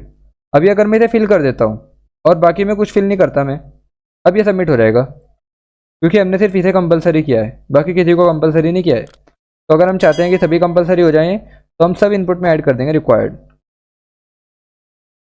यहाँ पे भी हमने रिक्वायर्ड ऐड किया और यहाँ पे भी रिक्वायर्ड। देखो, आपको रिक्वायर्ड एट्रीब्यूट जो ऐड करना है ना, ये इनपुट में ऐड करना है, लेबल में बता ऐड कर देना इसे, क्योंकि लेबल में काम नहीं करेगा। ये आपका जो एट्रीब्यूट है ना, ये इनपुट का एट्रीब्यूट है, ना कि लेबल का। तो इस केस में हम इसे सेव करते हैं अभी, और अभी हमने तीनों को ही कंपलसरी कर दिया है। तो अगर हम यहाँ पे फिल कर देंगे और इन्हें फिल नहीं करेंगे तब भी सबमिट नहीं होएगा, और अगर यहाँ पे फिल कर देंगे इसे फिल नहीं करेंगे तब भी सबमिट नहीं होएगा, ठीक है। ये ऐसे काम करता है आपका रिक्वायर्ड एट्रीब्यूट। अब मैं आपको एक और एट्रीब्यूट के बारे में बताना चाहूँगा। पहले हम लोग यहाँ से इसे हटा देते हैं ताकि हम लोग थोड़ा इजीली टेस्ट कर पाए अपनी वेबसाइट को और थोड़ा जल्दी हो सके काम। देखो, अभी क्या हो रहा है, जैसे हम लोग अपने पेज को रिलोड करते हैं ना, और मान लो यूज़र ने पेज को रिलोड किया और एकदम से टाइप करना स्टार्ट कर दिया यूज़र ने, उसने इस बात पे उसका ध्यान नहीं किया कि अभी यहाँ पे फोकस नहीं है किसी भी इनपुट पे। अभी हमने यहाँ पे फोकस नहीं किया हुआ है। फोकस करने का क्या मतलब है कि यहाँ पे आपका एक कर्सर ब्लिंक होने लग जाए, इसका मतलब ये है कि अभी अगर मैं टाइप करूँगा तो वो यहाँ पे टाइप हो जाएगा, राइट। लेकिन अगर पेज को हम लोग रिलोड करते हैं तो बाय डिफ़ॉल्ट ऐसा बिहेवियर नहीं है कि हमारा कोई भी इनपुट फोकस्ड हो। तो इस केस में हम लोग अगर टाइप करेंगे वो टाइप ही नहीं होएगा। तो अगर आप ये चाहते हो कि आपका फॉर्म जैसे ही लोड हुआ है तो आपका इनपुट फोकस हो जाए ऑटोमेटिकली, कोई भी इनपुट आप अपनी मर्ज़ी से डिसाइड कर सकते हो वो, तो आप क्या करोगे, उस केस में आपको जो भी इनपुट फोकस करना है ना ऑटोमेटिकली, वहाँ पे आप एक और एट्रीब्यूट ऐड कर दो, इसका नेम है ऑटो फोकस। ऑटो फोकस क्या करेगा, जैसे ही आपके पेज लोड होएगा ना, जैसे ही आपका फॉर्म लोड होएगा तो आपके इनपुट पे ऑटोमेटिकली फोकस बना देगा। जिस भी इनपुट में आपने ये वाला एट्रीब्यूट ऐड किया होगा ना, वहीं पे ऑटो फोकस बना देगा ये। मैं अगर रिलोड भी करता हूँ पेज को तो तब भी अगर मैं टाइप करूँगा वो वहीं पे टाइप होएगा जहाँ पे मैंने ऑटो फोकस किया हुआ है। और अगर मैं ऑटो फोकस को यहाँ से हटाकर यहाँ पे लिख देता हूँ तो इस केस में एज एक्सपेक्टेड हमारा लास्ट नेम पर आ गया है फोकस, राइट। तो ऐसे हम लोग ऑटो फोकस को यूज़ कर सकते हैं। तो अभी अगर मैं कुछ भी टाइप करता हूँ वो यहाँ पे टाइप हो जाएगा ऐसे। अब आप लोगों के माइंड में ये आ रहा होगा कि सर एक बारी में हम लोग एक ही इनपुट को फोकस कर सकते हैं ना, जैसे अभी अगर ये फोकस हुआ है तो हम यहाँ पे टाइप कर सकते हैं, अभी यहाँ पे फोकस कर देंगे तो यहाँ पे टाइप कर सकते हैं, और यहाँ पे फोकस कर देंगे तो यहाँ पे टाइप कर सकते हैं। लेकिन क्या होगा अगर हम लोग अपने सभी इनपुट में ऐड कर दें ऑटो फोकस, तब किसको मिलेगा फोकस? तो हम करके दिखाते हैं आपको। जैसे आपने यहाँ पे भी ऐड कर दिया ऑटो फोकस, और उसके बाद यहाँ पे भी ऐड कर दिया इनपुट टाइप पासवर्ड में भी। तो इस केस में क्या होगा ये देखो, हर बारी आपके पहले एलिमेंट को ही ऑटो फोकस मिलेगा। मतलब आपने जहाँ पे भी सबसे पहली बार ऑटो फोकस यूज़ किया होगा ना अपने HTML डॉक्यूमेंट में, सिर्फ उसे ही ऑटो फोकस दिया जाएगा। ये रूल है आपका, क्योंकि ऑटो फोकस ऐसा तो हो नहीं सकता आपके सभी एलिमेंट्स को एक साथ फोकस मिल जाए और आप यहाँ पे भी टाइप कर दो, यहाँ पे भी टाइप कर दो, यहाँ पे भी टाइप कर दो। ये तो पॉसिबल ही नहीं है ना। अगर एक बार में एक एलिमेंट को फोकस मिलना है तो रूल ये है कि जिसमें आपने सबसे पहले ऑटो फोकस यूज़ किया हुआ होगा सिर्फ उसी को ही फोकस मिलेगा, राइट। तो हम लोग ऑटो फोकस एट्रीब्यूट को ऐसे यूज़ कर सकते हैं। अभी हम लोग देखते हैं इनपुट टाइप रेडियो। ये हटा लेते हैं यहाँ से पासवर्ड, थोड़ा और सिंपल कर लेंगे इसे। इनपुट टाइप रेडियो में हम लोग बेसिकली रेडियो बटन बना सकते हैं। रेडियो बटन कैसे बोलते हैं अभी हम लोग आपको बना के दिखाते हैं। देखो जैसे हमने यहाँ पे यूज़ किया, आपको इनपुट टाइप रेडियो के लिए सिंपल अपना इनपुट ही बनाना है। बस यहाँ पे टाइप में टेक्स्ट की जगह यूज़ करना है रेडियो, और उसके बाद यहाँ पे आपको लेबल भी बनाना है इसका। तो लेबल बनाओगे तो उसके लिए आपको आईडी भी बनानी है, क्योंकि उसी से आप इसे एसोसिएट कर पाओगे। तो आपने यहाँ पे लेबल नहीं आईडी लिखना है यहाँ पे। तो यहाँ पे हम लोग यूज़र से पूछते हैं कि उसका फेवरेट फ्रूट कौन सा है, राइट। तो हम यहाँ पे लिखते हैं आईडी में पहले फ्रूट अपना एप्पल, और लेबल बनाते हैं इसका, और यहाँ पे आईडी पास करनी है हमें एप्पल, और यहाँ पे जो हमें लेबल में दिखना चाहिए वो हमें लिखना है। नेक्स्ट हम लोग बनाएंगे इनपुट।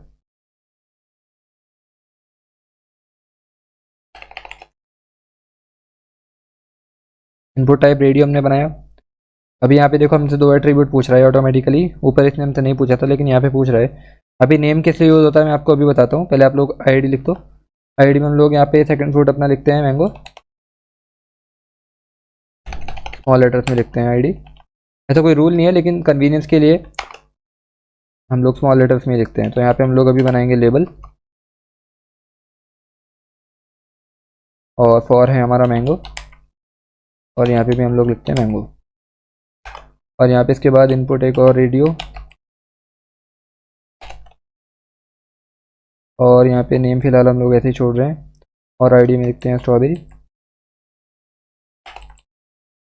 और यहाँ पे एक और लेबल और स्ट्रॉबेरी।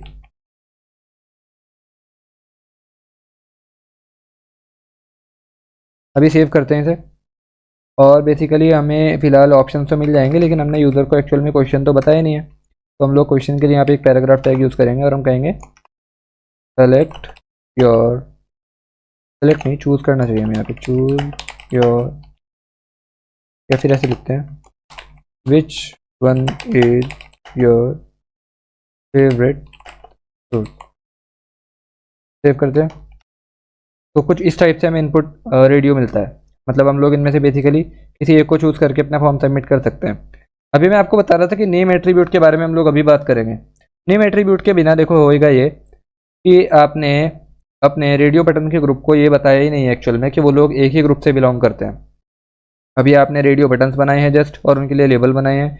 आपने ये तो बताया ही नहीं है कि आप सबको एक ही ग्रुप से बिलोंग करना है ताकि आप सब में से किसी एक को ही चूज़ कर सके यूज़र। तो इस केस में क्या होएगा कि मान लो हमने एप्पल को चूज़ किया ना, तो हम मैंगो भी चूज़ कर सकते हैं, स्ट्रॉबेरी भी चूज़ कर सकते हैं, क्योंकि हमने एक्चुअल में नहीं बताया ही नहीं कि आप में से किसी एक को चूज़ करना है तो आप सबको एक ग्रुप में रखना है हमें। तो आप लोग यहाँ पे एक एट्रीब्यूट यूज़ करोगे नेम, और यहाँ पे नेम में आप अपने ग्रुप का नेम रखोगे। तो हमने लाइक यहाँ पे नेम रखा है फेव और फ्रूट।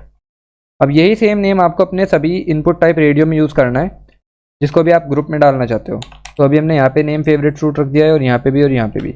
तो अभी देखो हम लोग अगर एप्पल को चूज़ करते हैं ना, तो अब ऐसा नहीं हो सकता कि हम एप्पल और मैंगो एक साथ चूज़ कर लें। अभी मैंने मैंगो को चूज़ किया तो एप्पल से अपने आप मार्क हट गया। अभी मैं स्ट्रॉबेरी को चूज़ करता हूँ तो यहाँ से भी मार्क हट जाएगा। तो ऐसे आप लोग रेडियो बटन्स बना सकते हो। तो अभी अगर मैं आपसे कहूँ कि एक और पेयर बनाओ रेडियो बटन्स का, लाइक हमने यहाँ पे फेवरेट फ्रूट पूछा है ना, अब आप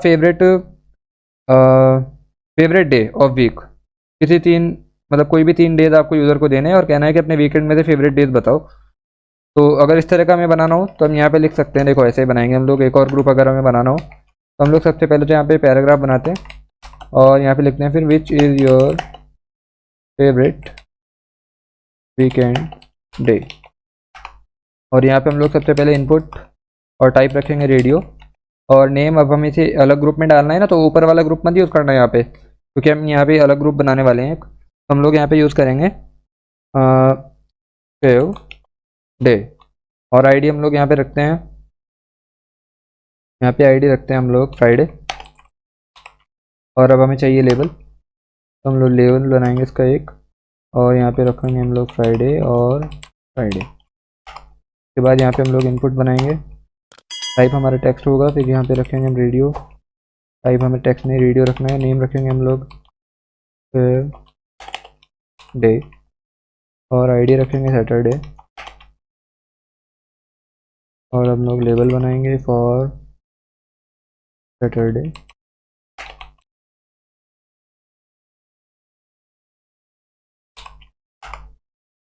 देखो वीएस कोड में अगर आप टाइप को भी मतलब शॉर्टकट से लिखना चाहते हो ना, तो आप लोग ऐसे लिख सकते हो, देखो इनपुट कोलन रेडियो। तो इससे होगा क्या, जब आप लोग एंटर करोगे ना तो ये ऑटोमेटिकली टाइप को रेडियो फिल कर देगा। तो आप यहाँ पे नेम डालोगे और आईडी,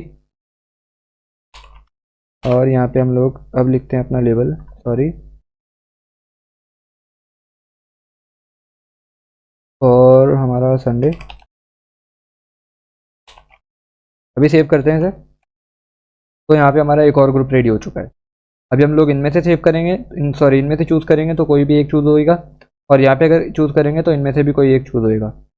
ठीक है, ये अब अलग अलग ग्रुप को बिलोंग करते हैं ना, तो इन ग्रुप में से कोई भी एक चूज़ हो सकता है और इनमें से भी। तो अब अगर हम यहाँ पे और यहाँ पे एक एक ऑप्शन चूज़ कर सकते हैं।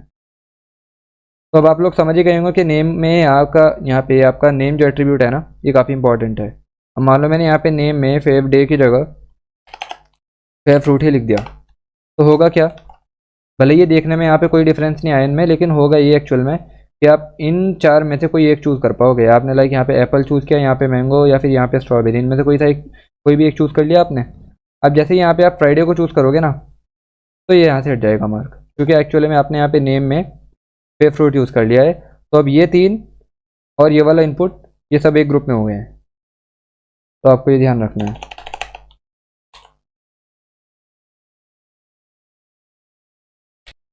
अब ऐसे ही हमारे पास एक चेकबॉक्स के लिए भी इनपुट अवेलेबल है।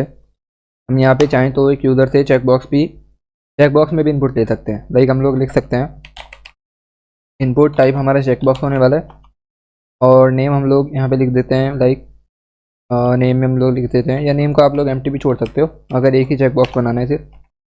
और आईडी लिखते हैं हम लोग,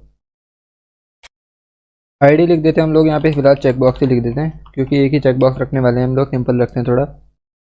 तो लेबल हम लोग यहाँ पे लिखेंगे अभी। देखो यहाँ पे अगर मैं लेबल की जगह सिर्फ पैराग्राफ यूज़ करता हूँ ना, और यहाँ पे मैंने लिखा, या पैराग्राफ की जगह स्पैन यूज़ कर लेते हैं, आर यू अबव 18। अभी सेव करेंगे अगर, तो यहाँ पे अगर हम देखो अभी दिख रहा है ना ये, लेकिन यहाँ पे हम लोग ब्रेक लगा देते हैं पहले। तो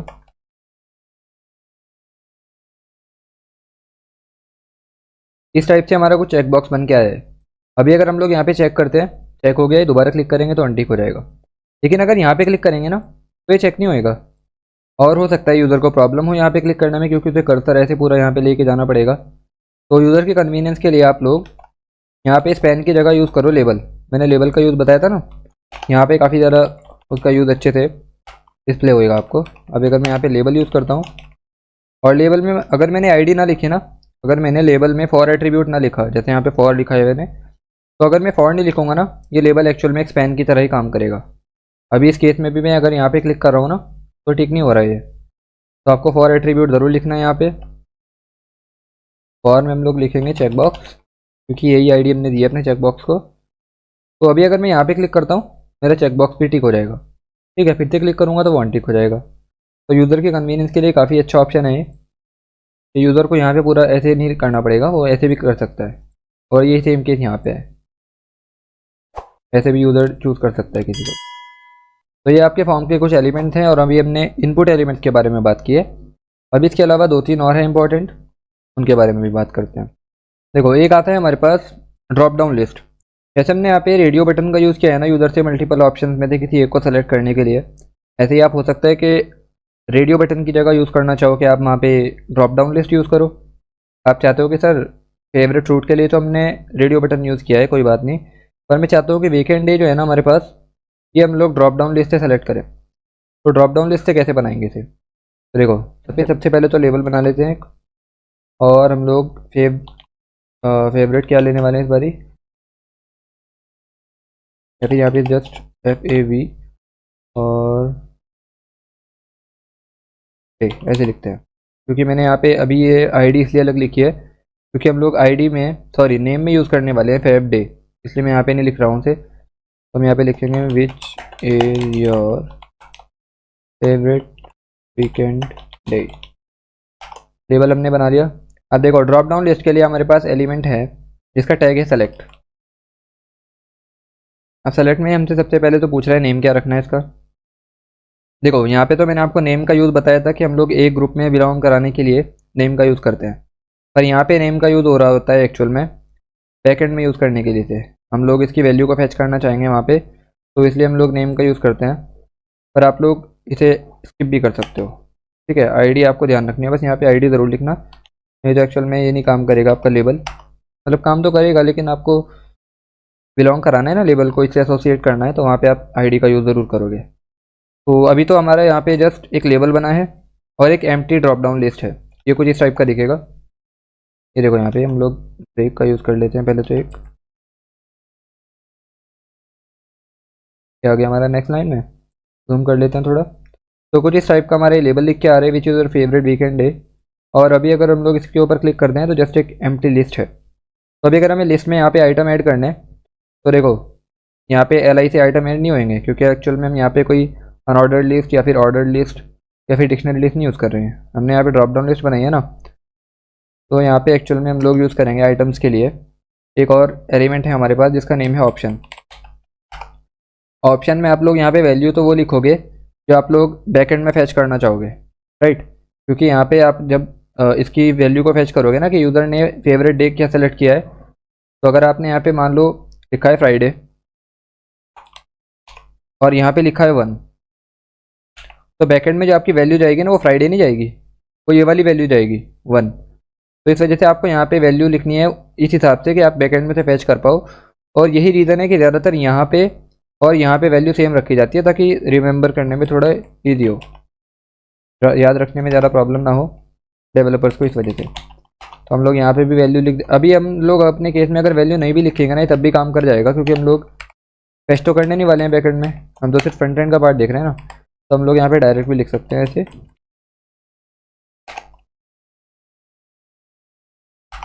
और एक और ऑप्शन,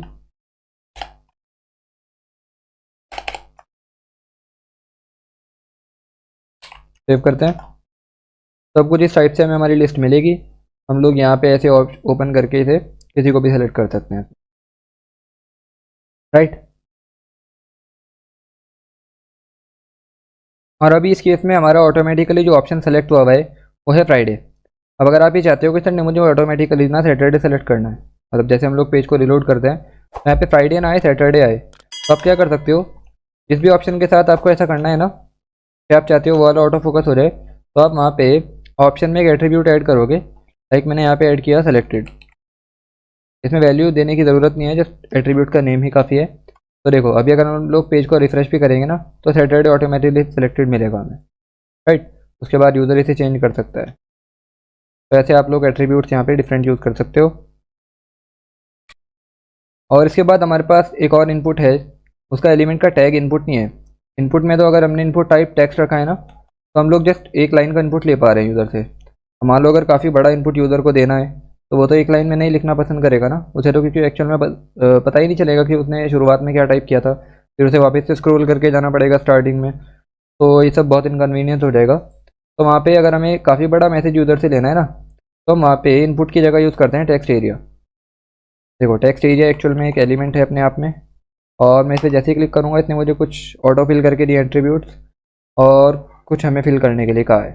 वैसे अगर मैं एक्चुअल में हम लोग अगर इसे एम्प्टी भी छोड़ देते हैं ना, मान लो हम लोग यहाँ पे आईडी और नेम नहीं भी लिखते हैं तो ये काम कर जाएगा। तो अभी हम लोग इसे हटा देते हैं, और अभी अगर इसे सेव करते हैं ना तो कुछ इस टाइप का ही हमें दिखाई देगा। एक बार रिलोड हो जाए ये, देखो एक टेक्स्ट एरिया यहाँ पे आ गया है, और इसका साइज़ जो है ना, मैं रिसेट करता हूँ एक बारी, इसका साइज़ ये है, मतलब आपके स्क्रीन पे दिख ही रहा होगा साइज़ क्या है, पर एक्चुअल में यहाँ से रिसाइज भी हो सकता है ऐसे। ठीक है, आप लोग इन वाली इनपुट को ऐसे रिसाइज नहीं कर सकते, तो यूज़र इसे रिसाइज करके भी देख सकता है अगर उसे अपना मतलब मैसेज देखना है कि उसने कितना लिख दिया है। तो यहाँ पे देखो अगर इसका साइज़ ऑटोमेटिकली जो हमारे पास साइज़ है ये वाला, अगर ये एडजस्ट करना है ना आपको, तो आपको इन्हें एडजस्ट करना पड़ेगा। यहाँ पे लाइक कॉलम्स में वैल्यू दी हुई है 30 और रोज में वैल्यू दी हुई है 10। तो बेसिकली ये साइज़ को ही कंट्रोल करते हैं। आपका हॉरिजॉन्टली क्या साइज़ होने वाला है वो कंट्रोल होएगा आपका रोज से, और वर्टिकली क्या साइज़ होने वाला है वो कंट्रोल होएगा आपका 30 से। तो हम लोग अगर वैल्यू को इंक्रीज़ करके यहाँ पे 30 की जगह 50 कर देते हैं या 70 कर देते हैं ना, तो इसकी विड्थ काफ़ी इंक्रीज़ हो जाएगी देखो। और अगर हम लोग यहाँ पे 10 की जगह से 100 कर देते हैं तो इसकी हाइट काफ़ी इंक्रीज़ हो जाएगी, ये देखो। तो ऐसे हम लोग कर सकते हैं। और अगर हम लोग यहाँ पे कुछ टेक्स्ट लिख देते हैं, लाइक हमने यहाँ पे लॉरेम 10 से कुछ कैरेक्टर्स लिख दिए, तो हमें टेक्स्ट एरिया में ही ऑटोमेटिकली फील्ड मिलेगा, राइट। लेकिन इसका मतलब ये नहीं है कि यहाँ पे हम लोग टाइप करेंगे तो ये हट जाएगा, हमें इसे एक्चुअली में मैन्युअली हटाना पड़ेगा। तो आप लोग अगर चाहते हो कि यहाँ पे कुछ ऐसा लिखा हुआ दिखे, लाइक आप यूज़र को बता सको कि यहाँ पे क्या लिखना है, पर वो यूज़र के टाइप करने पे ऑटोमेटिकली हट भी जाए, तो आप यहाँ पे लिखने के बजाय यहाँ पे यूज़ करो प्लेस होल्डर। हमने अभी एग्जांपल भी देखा था प्लेस होल्डर का, तो इस केस में भी आपको प्लेस होल्डर ही यूज़ करना चाहिए यहाँ पे। तो यहाँ पे लाइक हमने लिखा enter your message hair, save करते हैं। तो कुछ इस तरीके से यहाँ पे हमें प्लेस होल्डर दिखेगा, और हम लोग जैसे ही टाइप करेंगे ये हट जाएगा अपने आप ही।